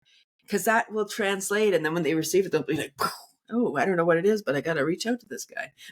Yeah, Yeah, yeah. like who I don't know. It's just something somebody challenged me some time ago, and I have taken them up on it. It's like it's a great thing. And as I said that, I'm like I have this big goal that I want to do, and that's I'm going to take my own advice. I'm going to connect with some of the people that I need to connect because that's it is about who you know. So imagine if you could mentor with somebody, or you could I don't somebody's like, oh no, I like the feel of you. I want to help you. You don't know. Yeah. Like we don't relate or who's in is are you in Cleveland? Yep. Yeah, so like see what kind of industry you have in Cleveland and see if there's any studios or whatever that you can go and volunteer or I don't know like there because it is about being in the present. School is fine and it gives you great knowledge, but it's Yeah. just knowledge. It's just knowledge. Yeah, Yeah. yeah. Yeah. That's one thing I wanted to drive Just you home have is a great like, voice. I think it feels like you have lots of thank you. confidence. I don't actually. I just know that the only way to improve that is just, put yourself out there and push through. Act as if. I do have fears, but I'm not fearful of my fears. I just, and I guess the way to put it, like, I'm not scared to face my fears. I do acknowledge I have them, but I'm not scared to face them because I believe personally that fear is uh like a compass Mm, to like show you what you should and shouldn't pursue, or what direction you should or should not go into. Like if something feels extremely comfortable to you, it's probably not going to make you grow. right, And if you're very right. fearful of an outcome, that's probably where you're going to grow. Oh, you absolutely are. I can say from my own life looking back, it was in those moments where it was like, you know, I was on the brink of something big and I was feeling scared as anything and like, oh, I uh, could retreat right now. I could go back and be safe or burst through like or just keep going yeah, and hope I don't fall on my face. And when you I mean I have retreated. I'm not saying that I've always yeah, burst through. Sometimes the fear overcomes me. But yeah, when I break through, oh, that's really where the magic is. It's like those things in the movies where they're, you know, they have that horrible out of tune music where you're like, oops, something's coming. And then when the nice music plays, yeah, you know, after they burst through and then the la la the kumbaya music plays and you're like, oh, yay. That's I think yep, that's literally how it is. You can be safe or you can break through and have something more magical. yeah. We I totally actually don't have know. a story about related to that. Going back to when we were talking about, you never know who you might meet, and you never know who you meet might know. Mm. I just did a podcast recently. I was interviewing a gentleman from Los Angeles. He done a couple short films and commercials, and I was interviewing him, just trying to learn uh, what it would look like once I leave school and enter in the real workforce. Like, what is the day to day life of a screenwriter or someone that works on a set? And he was just informing me of all the day to day tasks, the responsibilities, just the upkeep of being in that industry. And at the end of the interview, he told me, I asked him who his mentor was, and he told me that it was the guy who directed The Godfather. And now I'm like, if I would have never talked to this guy, I would have never known that. Not only would I never known that, I wouldn't have this connection. Where now, when I leave film school and I go into the workforce, I have somebody that I can now use as a contact that actually knows people that have made $1 million movies. Mm. So now Wow. it's like I would have never, but I would have never known that. Like he didn't put that on a poster. He didn't like have a sign on his face saying that like I had to do the work and talk to him and learn and not be afraid of that interaction.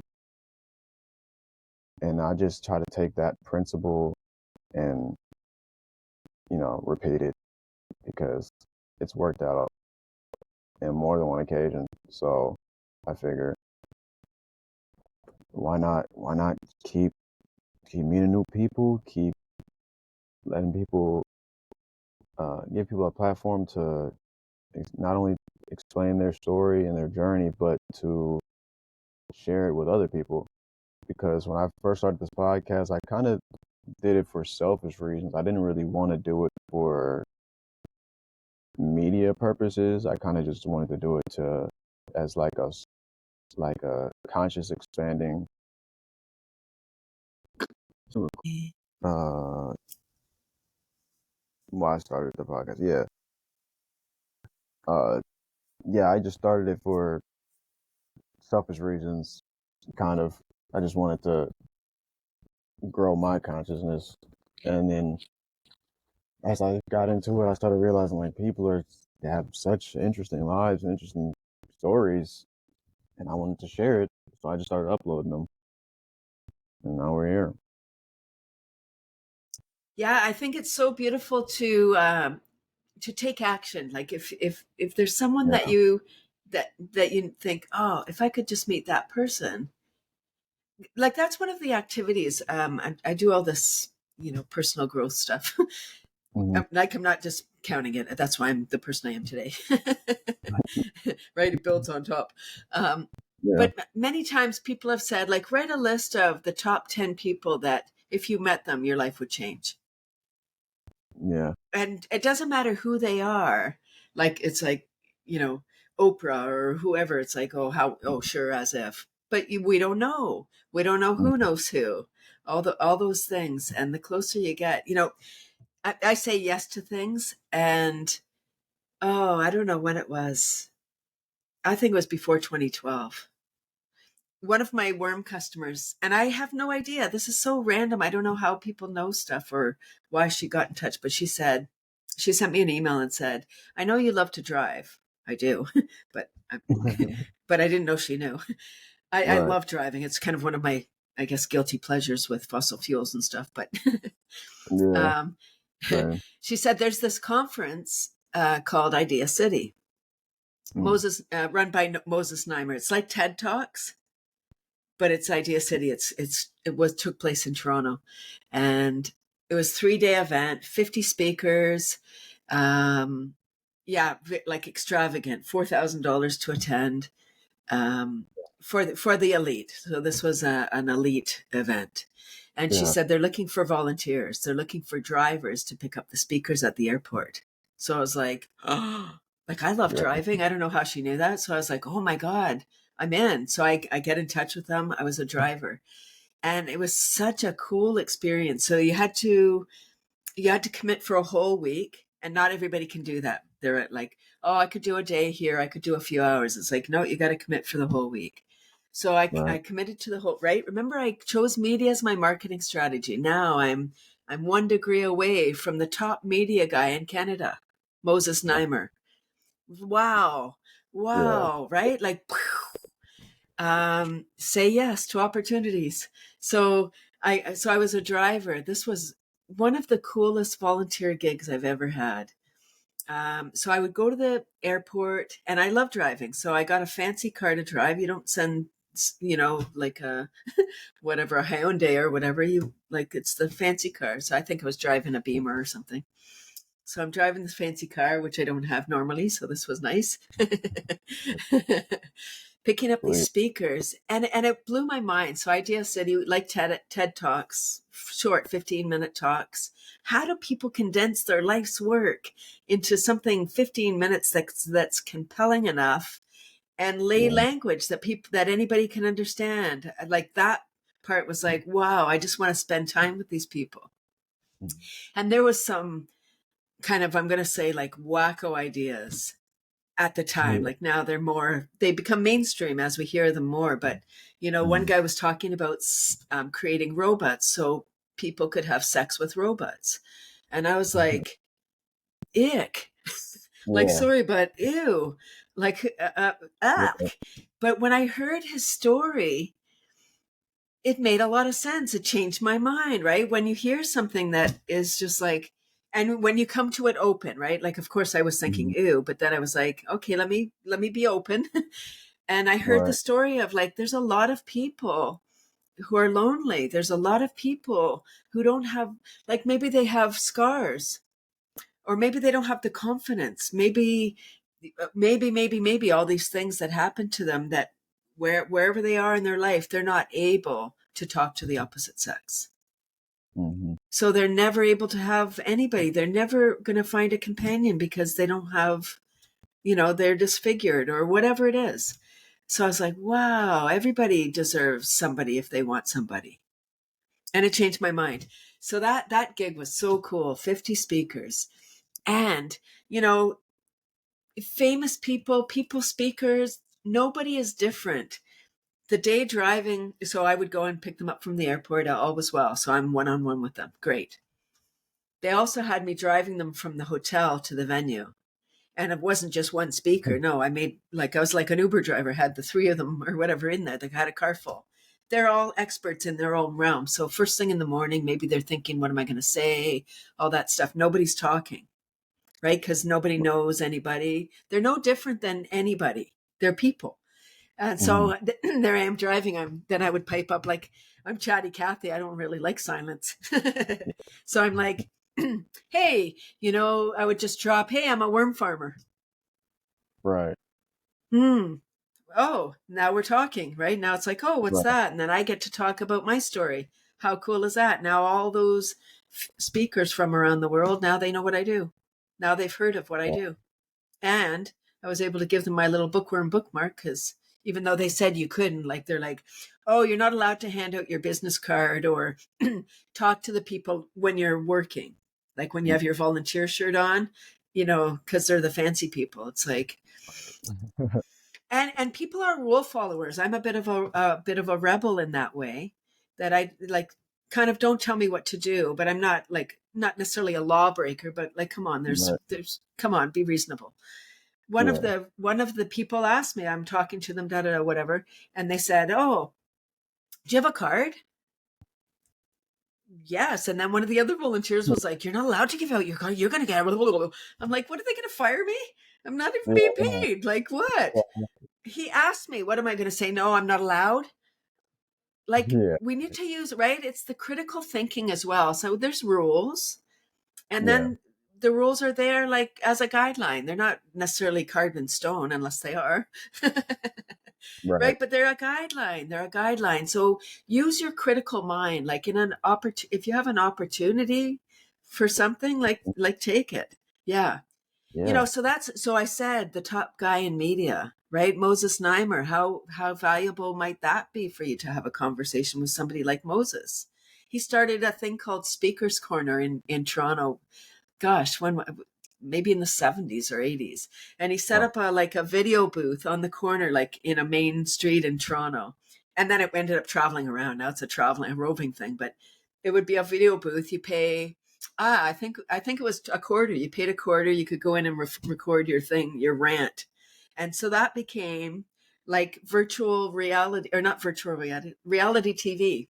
That Speaker's Mm, Corner was the first reality TV, because it was people just spouting off about whatever they wanted. It wasn't edited. It wasn't, there was nothing. It was just like, here's what somebody said. And I mean, obviously, if people were swearing and stuff, it didn't go on TV. But right. that was the program. It was just like these 2-minute spots of people that had paid a quarter and Right. went and did their rant. Cool. And so he's came up like he's groundbreaking with his. Mm, He's brilliant. Yeah, that was a cool experience. Unfortunately, because of COVID, they shut down, because he's like, I'm not going online. Everyone's going online. Mine are in-person yeah. experiences. Like, he partnered with a university, the culinary university, so they provided all the nibbly, all the fancy nibbly bits, because it Yeah. was all like free booze flowing, free food flowing. And Mm, as a volunteer at night, they had like fancy parties. They took over Casa Loma, which is a fancy castle in Toronto. mm, So they took over the whole thing for the night. I'd never even been there before. And it was just so cool, like kind of being one of the one percenters, because we got to mingle, like when we weren't working, we could just yeah. put on our regular clothes, like our whatever, and just mingle in. Nobody knows who's who. Yeah. And then you get, if there was a speak. And that's another thing, when you go to see a speaker, people rarely will go up to the speaker before they speak. I almost Yeah. always do. I almost always go up and just quickly introduce myself. Hello, I'm Yeah. looking for, unless they look like they're deep in thought and practicing, Yeah. then I don't Right. go like, hey, excuse me. But if they look like fairly chill, um, I go up and say, hey, I'm really looking forward to your talk, da da da. And maybe I can slip them my card, or I'm now a friendly face in the audience. Yeah. I'm someone, maybe they're going to find me in the audience, because I'm one in the audience. I'm always smiling, because our Mm, face emanates energy too. So my yeah. resting bitch face is smiling, because I want people Yeah. to think, what's she up to? Right. Right. I'm always like, Yeah. da da da. So people are like, Yeah. what's going on over there? Yeah. People for some reason look at smiles as like suspicious. They totally do. I just as kind of an aside story, but I do like to stand out, but I don't want to be noticed. If that makes sense, Yeah. I want it's I'm kind of an enigma. I think I feel like I'm worm-like, where the worms are kind of reviled, but they have an important job. That's why I feel like I have an important Yeah. job, but I'm kind of like creepy. Yeah. I mean, it's subjective. So I ride my bike around my little town, and I incorporate my laughter yoga. So I'm laughing, ha ha ha, while I'm riding Mm, around. And one day I was riding my bike, and there was a man and his granddaughter. I didn't know that was the relationship. I found out after. So I'm very friendly. I talk and stop to people. So I stopped, got off my bike, and was approaching them. I feel energy. I'm very empathetic as well. So I could feel that he was uncomfortable that I was approaching. yeah. Like, Right. so I didn't stay long. I mean, that wasn't my intent. It was just to say, hey, how you doing? Have a nice day, kind of thing. Mm, But I got on my bike and I was riding back. The next day, or a couple days later, I was standing in that same spot, like it was on a bridge. So I was standing on the bridge, and that man came without his granddaughter, and he walked up to me, and then we got engaged. And he said, when people see people laughing by themselves, they think there's something wrong with them. And I started yeah. laughing. Oh, I know. And we were Yeah. talking, ha ha ha, we're having fun. I got on my bike, rode back home. It wasn't until I walked into my living room that I realized, oh, he was talking about me. He wasn't just making conversation. He was like, when I saw you laughing the other Yeah. day, I thought you were nuts. Right. It's funny. I was like, oh. like in full disclosure, I think as a woman and as a white woman, I can get a lot away with a lot more stuff. Like, and an older white woman, I can do stuff like a man wouldn't be able to approach people like I approach everybody. I'm on the Yeah, subway, I go up to people, and that's like it's foreboding, right? Like it's yeah, like be careful. But again, because I can read energy, I really do get a sense of when I'm in danger, mm, and I pay attention. So it's not like yeah, I put myself in. I'm not foolhardy, yeah, but I'm also not afraid to go up to people, and I really do make it my goal to meet people. Like when I see somebody on their own, I'm the one that I want to go and engage them. I just want to say, hey, if they're on the street or they're whatever, I want to acknowledge them. I want to be like, hey, I see you there. I yeah. can, how can I help you? Definitely, I'm the same way. I'm definitely consider myself an empath. Like to give people their flowers and acknowledge other people. I heard, so you're 24, so either Mhm. 99 or 2000 born? 99. Yep. Yeah, 99. Oh, just before the world ended. Right. Yeah. Thank goodness it didn't. We would never would have met, Noah. Not in this Right. lifetime. Yeah. Right. I'm glad I I took heard it. that, here's the thing. I heard that, I don't know if it's true, but I heard that all the children born, I know you're 99, but all the children born into the 2000s and beyond are empaths. I Because believe so. we need people to care. I, and I know a lot of people have had this experience, but when I was growing up, I was told, um, "Oh, you're too sensitive. Stop crying. The world's a harsh place. Grow a thicker skin." Like, how do you grow a different skin? What am I, an elephant? Yeah. Right. Yeah. And I realized, when you're young, you don't know what to do with that. Like, why am I feeling all this stuff? That might not even be your stuff. It might be the guy you're talking to. It might be his stuff. And I didn't know how to manage that, which young people don't. What you realize as you get older is feeling other people is a real gift, because Yeah. um, you can feel them, like you can really be in their boots. And I do a lot of school workshops, and one day I had this young girl come up to me, and she said, "Oh, I'm sorry. I know I'm too sensitive." So I said, "Thank you for sharing." Okay, never say that again. Yeah. Like I said, what does it mean? I said, "What does it mean to be sensitive?" It means you care. What does it mean to Yeah. be too sensitive? Oh, it means you care too much. Right. Imagine a world where we care too much. Like everybody cares. Right. Oh, kumbaya. Oh, I care about you. I care about you. Oh, we care about each other. What a world. Right. Yeah. Yeah. So I let's think that. let's let's all care too much. Let's be too sensitive. Yeah. For sure. Yeah. I think there's a lot of stigmas with people. They want to have that. Uh.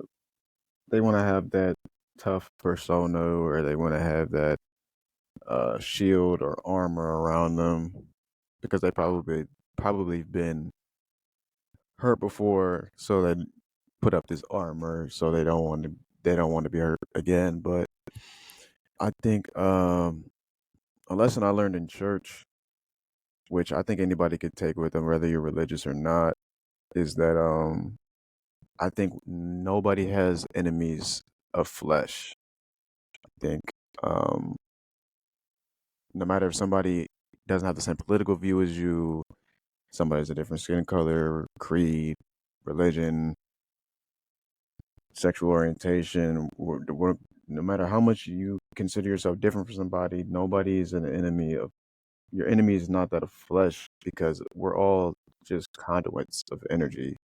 And if somebody's doing something you don't like, or somebody's being harmful towards you verbally or physically, as it's definitely harder to do than to say. It's easier said than done, but you have to understand that that's not who that person is, and nobody is their worst deed. Mhm. People are just people are trying to project what they feel inside outwards, and if people feel crappy inside, they usually treat people crappy. And, you know, Ooh, that's awesome. Yeah. yeah, so I think people just have to be sensitive, be more sensitive, but at the same time, be sensitive without personalizing the things that people do. Because they're not Yeah. doing them at you. They're doing it to themselves. They're just projecting how they feel internally. Hurt people hurt people. Yeah. And if we're created in God's image, Mhm. there's no mistakes. Yeah. Why would you be put here? None of our mistakes, none of the things that we have done define us. They are not Right. us. What'd you say? We're not our worst deed. We're not. Yeah. It's something we did, a mistake we did, a choice that we made that we had to make at that time. That was the perfect choice for that time. There's no mistakes. We have to learn Yeah. these lessons. Somebody said something that really stuck with me, and I hope I can say the story. It was, imagine before we decided to come into this plane, we're all standing at a bus stop, and we have a lesson to learn. And say the lesson is that you need to heal from something. So you need to have a tragic car accident. You need to become a quadriplegic to learn Mhm. the lesson, to heal from that lesson. So in order for you to have that car accident, somebody needs to be the driver of that car. So you're at the bus Right. stop. You're like, here's the next lesson I need to have. This is really simplified. But imagine if it was like this. So we're at the bus stop. It's like, I need to have that lesson. Who wants to be the driver? Ugh, nobody does. Oh, Yeah. again? No, I don't want to do that one again. I did that one. All right. Yeah.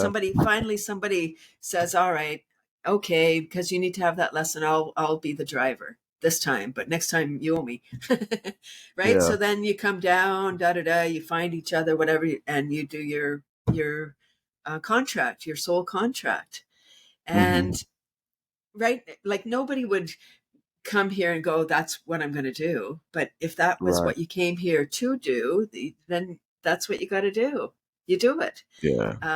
Yeah. There's no, I think there's no mistakes. And once we understand that, then we can move forward from anything that we've done. It doesn't matter where we are. Tomorrow is literally a new day. So we just take a Yeah. step and we can go up the steps rather than going down the steps. Yes. Yes. I think we do a lot of taking steps back, trying to find logic in times where there wasn't a lot of it. And we spend a lot of time doing that, trying to rectify just old mindsets and old uh spaces of thought that we don't even occupy anymore. And I think we just kind of stay stagnant when we could just acknowledge, yes, this happened. Yes, we did this. We know we should do this now. So let's do this and let's just push forward instead of keep rehashing mistakes, rehashing and bringing up age old mistakes we've made in humanity. And it's not very productive to me. Yeah, we got to feel it to heal it. That's another one of those expressions, like what we do, and particularly men, it's changing now, but particularly men, it's like, men, boys don't cry and all those Yeah. silly expressions, right? So when we're traumatized, and women too, it's like, be nice, don't rock the boat, don't cause trouble. Like, and thank goodness all those old skeletons, those horrible things that have been traumatic for everybody for generations, are now bubbling to the surface. We're ready. We're ready Yeah. to feel it and heal it. Like, it's horrible to rehash these things, but we stuff and blow. So we stuff. We're like, I'm good. Like something traumatic happens. We're like, we stuff it down. No, I'm fine. We get up, we brush ourselves off. We're like, no, I'm fine. I'm fine. Like, meanwhile, crying by ourselves in the closet, maybe, or maybe Yeah. not even, right? And we stuff and we stuff and we stuff. And then eventually we're a volcano and we just erupt, or we're like the pressure cooker. and then we erupt, then we do like cuckoo stuff because we just can't function anymore. We just are like, I can't, and we don't even know anymore because there's been so many Yeah. layers. So when they come up, when they bubble up to the surface, then we can look at it. Go, what is that? Oh, I wasn't ready at the time to see you, but I see you now. I'm older, I'm mature, I can see you. Oh, that's why that happened. Thank you. And then you let it go, and literally let it go. And then Yeah. you're taller, then you're like, oh, I see brighter. Because I for the longest time I've said we're given a certain amount of energy. If any of Hmm. that energy is tied up in a angry, old, resentful thing, something that someone did, like when we were kids or whatever, we're holding on. That energy is tied up. We can't even access that energy. It's so we're Right. not fully present because part of us is stuck back there. We're being anchored back in that Hmm. thing. Even if it's not on our mind, it's there. So when it Yeah. does come up, I often wonder, why do these things, like, why do the memories come up that come up? Like when you're having a conversation, why does, oh, that reminded me of, I was in grade two and that, whatever. It's like, oh, Hmm. that I haven't had that thought for a long time. Good. Right. Maybe it's time to look at that thought. What is that thought? Have a look. Maybe there's something to release Yeah. there from back there that you can let go. And yeah. And maybe it's writing a letter. We don't need to actually physically forgive somebody. We don't need to Hmm. forgive somebody in person. We can write them a letter and then burn it. We don't ever have to Yeah. send it. Yeah. We can just even get in our mind and connect with them and have a whole conversation, like back and forth, the conversation, that how it would go, like, oh man, I wronged you. I'm sorry. That, whatever it was. And I know sometimes Yeah. it seems so big. It seems like, oh my God, I was this evil person. It's like you didn't know better. But now Yeah. you know, now you know. Yeah. I think y'all need to look, just love our neighbor like we love ourselves, and vice versa. Um. No, we got to love ourselves like we love our neighbor. Yeah. Yeah. Yeah. Right? We can't love our neighbor. We can't love anybody else. It's self-love is where it begins. Yeah. And it used to be this, like, oh, that's selfish if you take time for yourself. Like if you like going to the gym and you're like, oh, I'm too busy. I'm so busy. I don't have time. You have to take time. That back to self-care is health-care. We got to love ourselves. This beautiful body that we have. It's all we have. It's all Hmm. we have. And you put your oxygen mask on the plane first. So why wouldn't we look after ourselves? Because when we're whole and we're healthy and happy, healthy, wealthy, and wise, then we're it's easier to share that and help somebody else. Oh yeah. It becomes so much easier to help and be compassionate towards others when you're completely present with yourself, and you're healthy, and you take care of yourself every day, and you place value on the vehicle that God gave you to use. We're all just these vehicles. I mean, we're just brains in these bodies, but a lot of people separate the mind and body into two different entities, and they think they can pay attention to one and not the other, but they're symbiotic. They work off one another. So if your brain's not healthy, your body would deteriorate, and if your body's not healthy, your brain would deteriorate. It's all one thing. It's all connected. Absolutely. Yes. And I think that a part of it is societal. We Yeah. make these, so we're going through life, we're learning, and whatever lessons are heaped on us, then if we do something like, oh, you're not supposed to shoplift, but if you go and you shoplift, then you've got that family guilt. Oh, I'm going to embarrass my family and da da da. All those things are on you, and then you feel shame.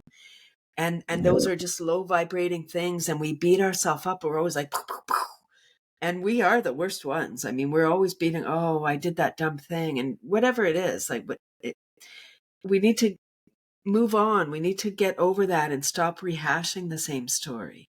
But society is keeping us there, right? If we look at Yeah. the news goes over the same stories. If we look at the news from last January that's probably the same as this January, just different Yeah. players. Yeah. Yeah.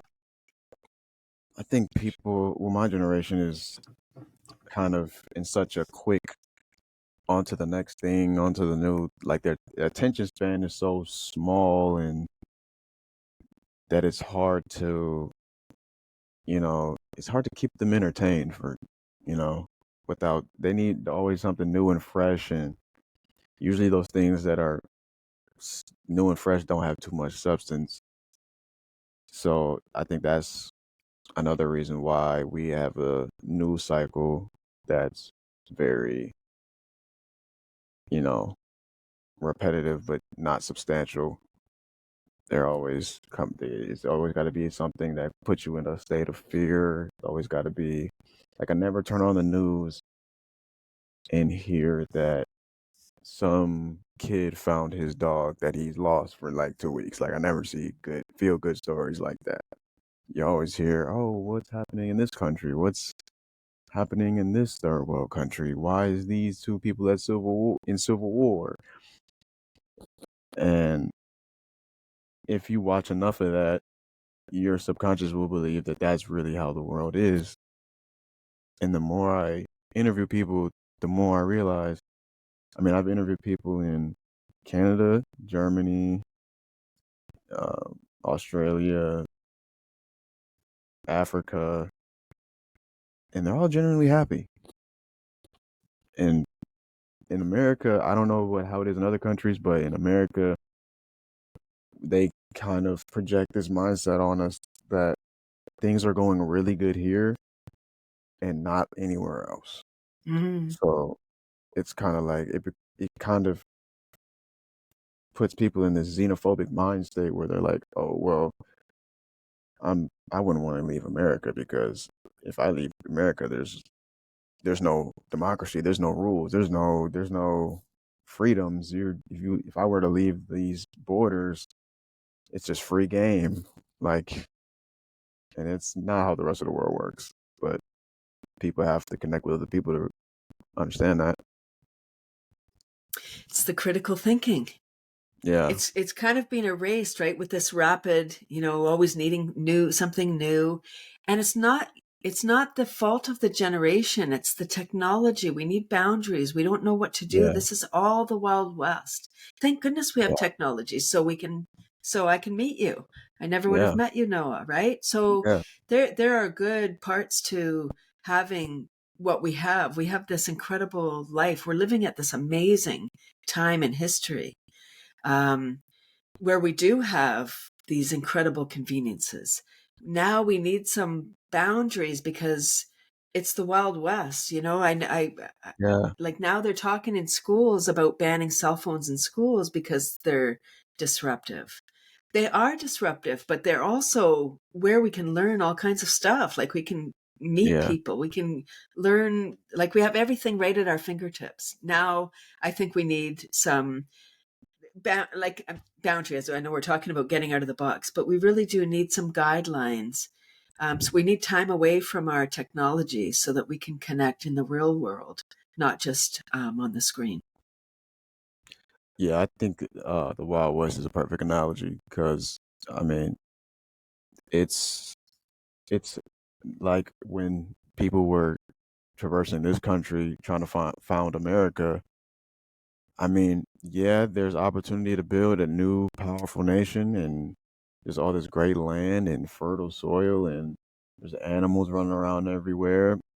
But at the same time, you can go overboard and wipe out the indigenous people that were here and also wipe out majority of the indigenous species that were here.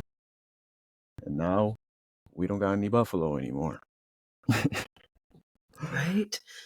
We Yeah. need some regulations, some boundaries, and some just just space and time to think about what's the most productive way to use this new tool and Yeah. how to avoid hurting people with this new tool. Man, colonialism, that's a whole nother topic. Yeah, yeah, Pardon me. for sure. I'm actually taking a university course right now called Connecting with Climate Change. Mm. And it's so hopeful. It's talking about a two-eyed approach to learning. So the indigenous Yeah. research and the Euro-Western science, and merging them together. Like, it's not like that's one way is better than the other. It's actually seeing Right. with both eyes, respecting everything, and Mhm. let's see what can we do going forward. Yeah, I like that approach. I take that approach with. Uh, I think that's the healthiest way to approach things. You can't. We live in such a binary way of Mm, thinking now, where it's like if it's one way or the other, it's black or it's white, it's Democrat, it's Republican, and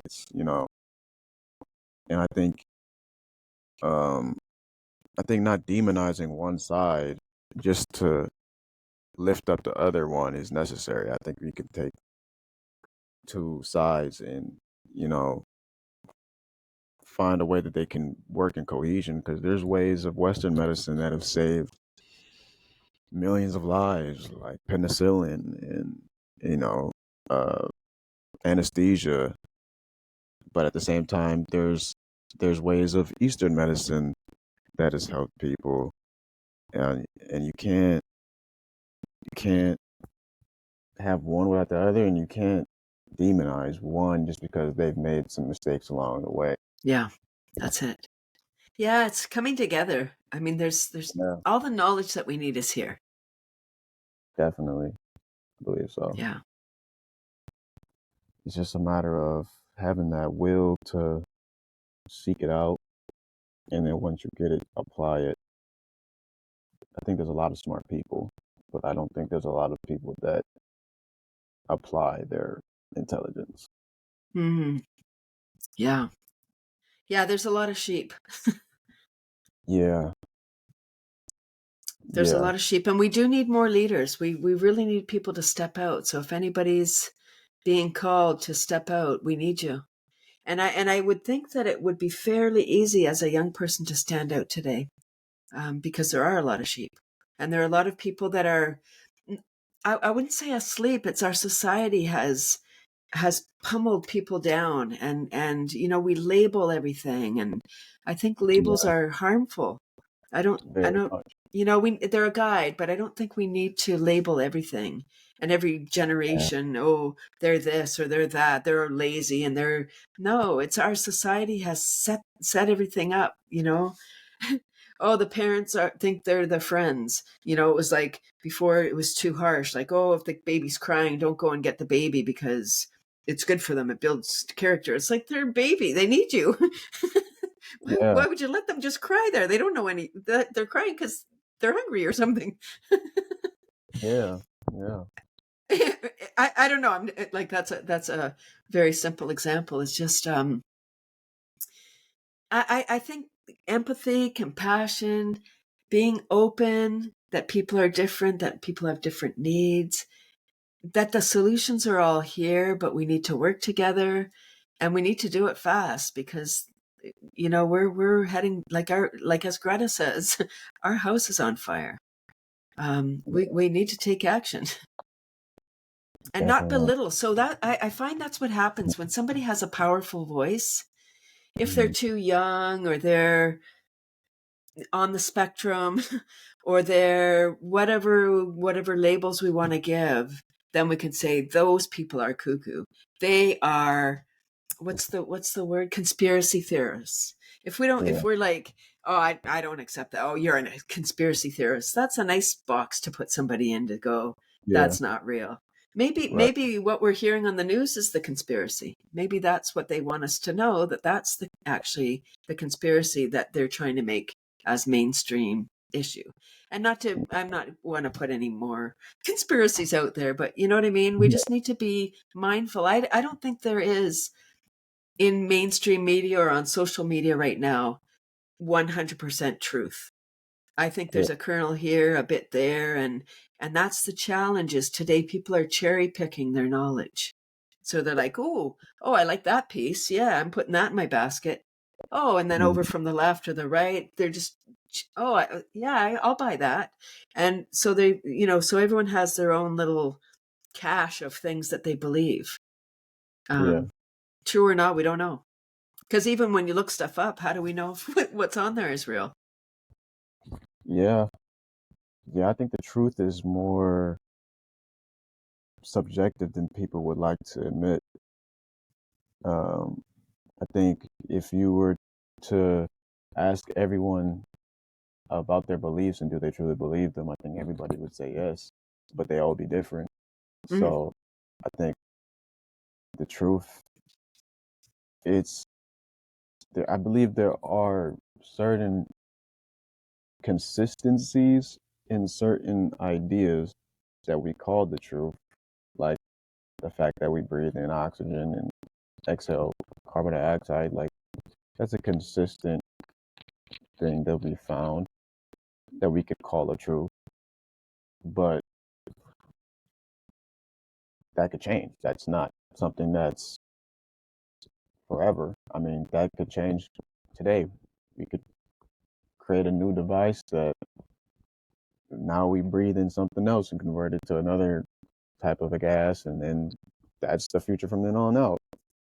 So I think people need to realize that the truth is not only subjective, the truth can change, and we have pretty much control over what the truth is. I mean, but we view it as like this esoteric thing that we must find and that we must hold over other people, but it's we're essentially the creators of it. And I think everybody wants the same thing at the end of the day. I think everybody just wants to live a happy and safe life. It's just we have so many different ideas of how we can achieve that. But it's just like the yeah. two-eyed mindset. We got to look at all of them. We can't look at one just because we like it a lot and think, okay, well, this is what we should go with. And just forget all the other ideas that people are coming up with. Like, we have to look at ideas that we don't agree with to have a well-rounded understanding of how we should go forward. Absolutely. Yes. Oh my gosh, no, we covered a lot of territory. I know, I know. I'm glad. Though. I'm glad. This is beautiful. Oh my gosh, I hope people listen to this episode and are inspired, um, just to take action or just be open or just to think about the possibility of living a better life Yes. wherever Yeah. they are. Like it doesn't, like you look at Nelson Mandela, he was 27 years in jail, got out of jail and then became president. Like Yeah. what? Come Right. on. Yeah. What a journey. That is, Wow, like how do you be in prison for 27 years and still be like function, still be able to function coming out of there, you know? yeah. Wow. Phew. Yeah. People are not only fascinating, but we are more capable than I think we give ourselves credit for. I mean, think back to how we started the podcast about power. We're Mhm. way more powerful than we ever imagined or we could ever imagine. And that power has been squished out of us because you can't control powerful people. When Yeah. everyone's like, "Oh yeah, you think so?" and we're all like standing arm in arm. That's why they want to break us up. That's why they want to be like, no, left, right, Yeah. right, Democratic, Republican, like because then it comes down to ideas become politicized. Like, how can the environment be left or right? It isn't. It's where Yeah. we live. Yeah. In Netherlands, I don't know if you're aware, in the Netherlands, they always have coalition government. They Oh all wow. like right now they've got 27 parties in power. Like I don't know how that works.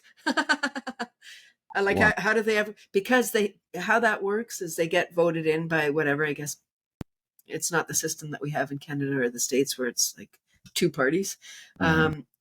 They have a lot of parties, their ideas come, and then when you get in, then you agree to work together for the greater good. Yeah. Would. I wouldn't mind trying that out. Well, we need something different because these issues are not politicized like healthcare. We need it. if you're Democrat or Republican, everyone needs it. Yeah. Education, we need it. It's not political. It is, but it ought not be. Yeah. Right. And just because, it feels like, I would say in North America, the government gets in, they have 3 to 4 years to make their mark. Hmm. And whatever the other party did, they just spend the first 2 years undoing what they did so they can put their own thing in. And it's not working. It's not No. working because we're not moving forward. We're just like, I wouldn't even say we're staying stagnant. We're moving back because, as we are inactive on climate and just moving forward on how do we come together as a people, as a global Yeah. community. Yeah. One change I want to see in the government is allow people to vote on federal issues. And I think nobody talks about the fact that we're supposed to be a democracy, yet we don't get any say on any federal laws at all. We get no say. We only get to influence our communities locally, and statewide once in a while. But we don't get to influence anything on the federal level. We get to vote in the president, but the president, once he's in, he can make any federal sweeps he wants to make without asking anybody or asking the people at least. And I think it's ironic that the Constitution's first three letters are "We the people," and we the people don't have much power over the whole country as a whole. What direction it goes in. I don't know the solution politically, but I think definitely what's not the solution is trying what's already not worked. So I think, yeah, being open minded and two eyed to the situation would be probably a step in a better direction, at least trying some new things. Yeah, the system is upside down right now. It's just serving the people that have the power, like the money.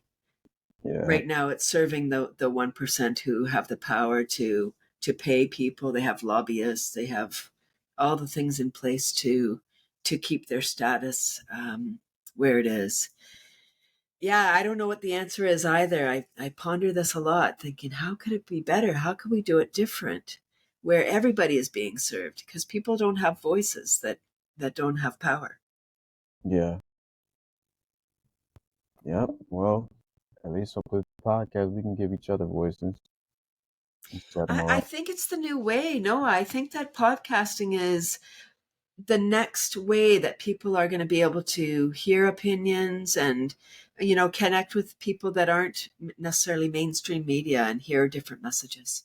Yeah, I think this is Yeah. this is really awesome, and I'm hopeful. I really am hopeful, and it's essential that we remain hopeful.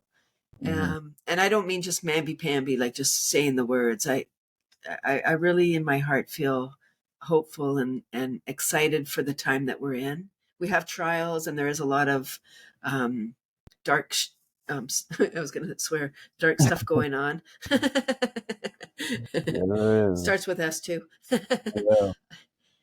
There is a lot of negative, heavy stuff, but I do feel like if we can help those that are in those really dark situations, if we can help them see the light a little bit, just a little crack of light come in, um, we can shift them around to our. You think about the people that do, um, like the scammers and the folks online they're so brilliant in how they can take people's identity and all the stuff they can do.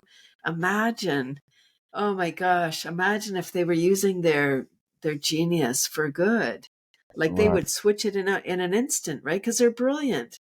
Yeah. How the hackers and whatever they're doing, they're so smart.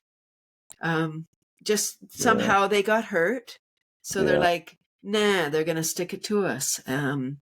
But imagine if we could get them on our side. Yeah. That would be wonderful. Yeah, it's hopeful. We can do it. World Yeah. peace in my lifetime, so your lifetime too. Yeah. It's ironic you said that. That's actually our that's actually the intro to my podcast is John F. Kennedy's speech about having peace in our time, and not only having peace in our time, but having peace in all time. So beautiful. Yeah. Yeah. So And that's then he my was taken out. yeah, yeah. But his message lives on. But That's it. yeah, Yeah. And you can't take everybody out. Like once the light is so bright, yeah, there will be a tipping point where there will be more people wanting to join the light side than the dark side, because people are joiners, people are sheep. So when they see that it's so much fun and it's so much brighter on the light side, they'll jump in. yeah. I'm confident that um, with each generation as they come, they'll realize like, okay, we've been at conflict as a species for this long. It hasn't worked out. Maybe we need to try something else other than war. Maybe we need to try peace for once. Yeah. I think with time, Yeah, it's coming. I hope so. I think through this medium too, it will help a lot of people connect with people, and not only connect with people, reach different sides of the globe that they wouldn't have been able to otherwise. Yeah, absolutely. It is through these deep conversations that we're going to solve some issues. Yeah, I can't wait to see the new future. It's been divine having this conversation with you. Appreciate I've it. enjoyed it so much. Thank you, Noah. Thank you Thank for you. coming on. I, this is the kind of conversations I wanted to have when I started this podcast. So thank you so much for giving me your time. Thank you for having this conversation. I'm thrilled for the opportunity. Thank you. Yeah, hopefully in the future we can dive deeper, talk more about worms or something. You Deep know, into the dirt. yeah, definitely. Where can people follow your worm journey and your yoga and your laughter yoga, and just follow you as a person and keep up with you? So my worm website is cathyscomposters.com, Cathy with a C. Mm-hmm. And my laughter page is cathysclub.com. And I do have a free laughter club every Tuesday. It's on Zoom, 30 minutes of super fun self-care, 9:30 a.m. Eastern time. And I incorporate tapping, brain gym, qigong. My goal is just to help people get out of stress and into joy. And there's no funnel. Just come and experience the magic of laughing for the health of it. I don't follow up. I don't try and sell you anything. The club is just for people to come and feel better.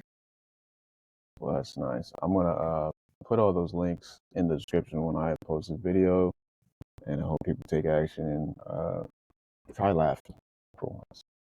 Yes, please. It's been great. Hope we get to speak again soon. And I hope you have a great new year. Wonderful. Thank you. It's a leap year, so we get an extra day of awesome. Yep, yes we do. Thank you, Noah. Take good care. Thank you. I'm talking about genuine peace, the kind of peace that makes life on Earth worth living. Bottom line, there were no weapons of mass destruction. Totally unjustified and brutal invasion of Iraq. I mean, of Ukraine. A new world order. A new world order can emerge. A new era. No, don't clap, man. I got more And Hillary are demons. Feeling peace in our time, We'll still want to run for vote. peace in all time.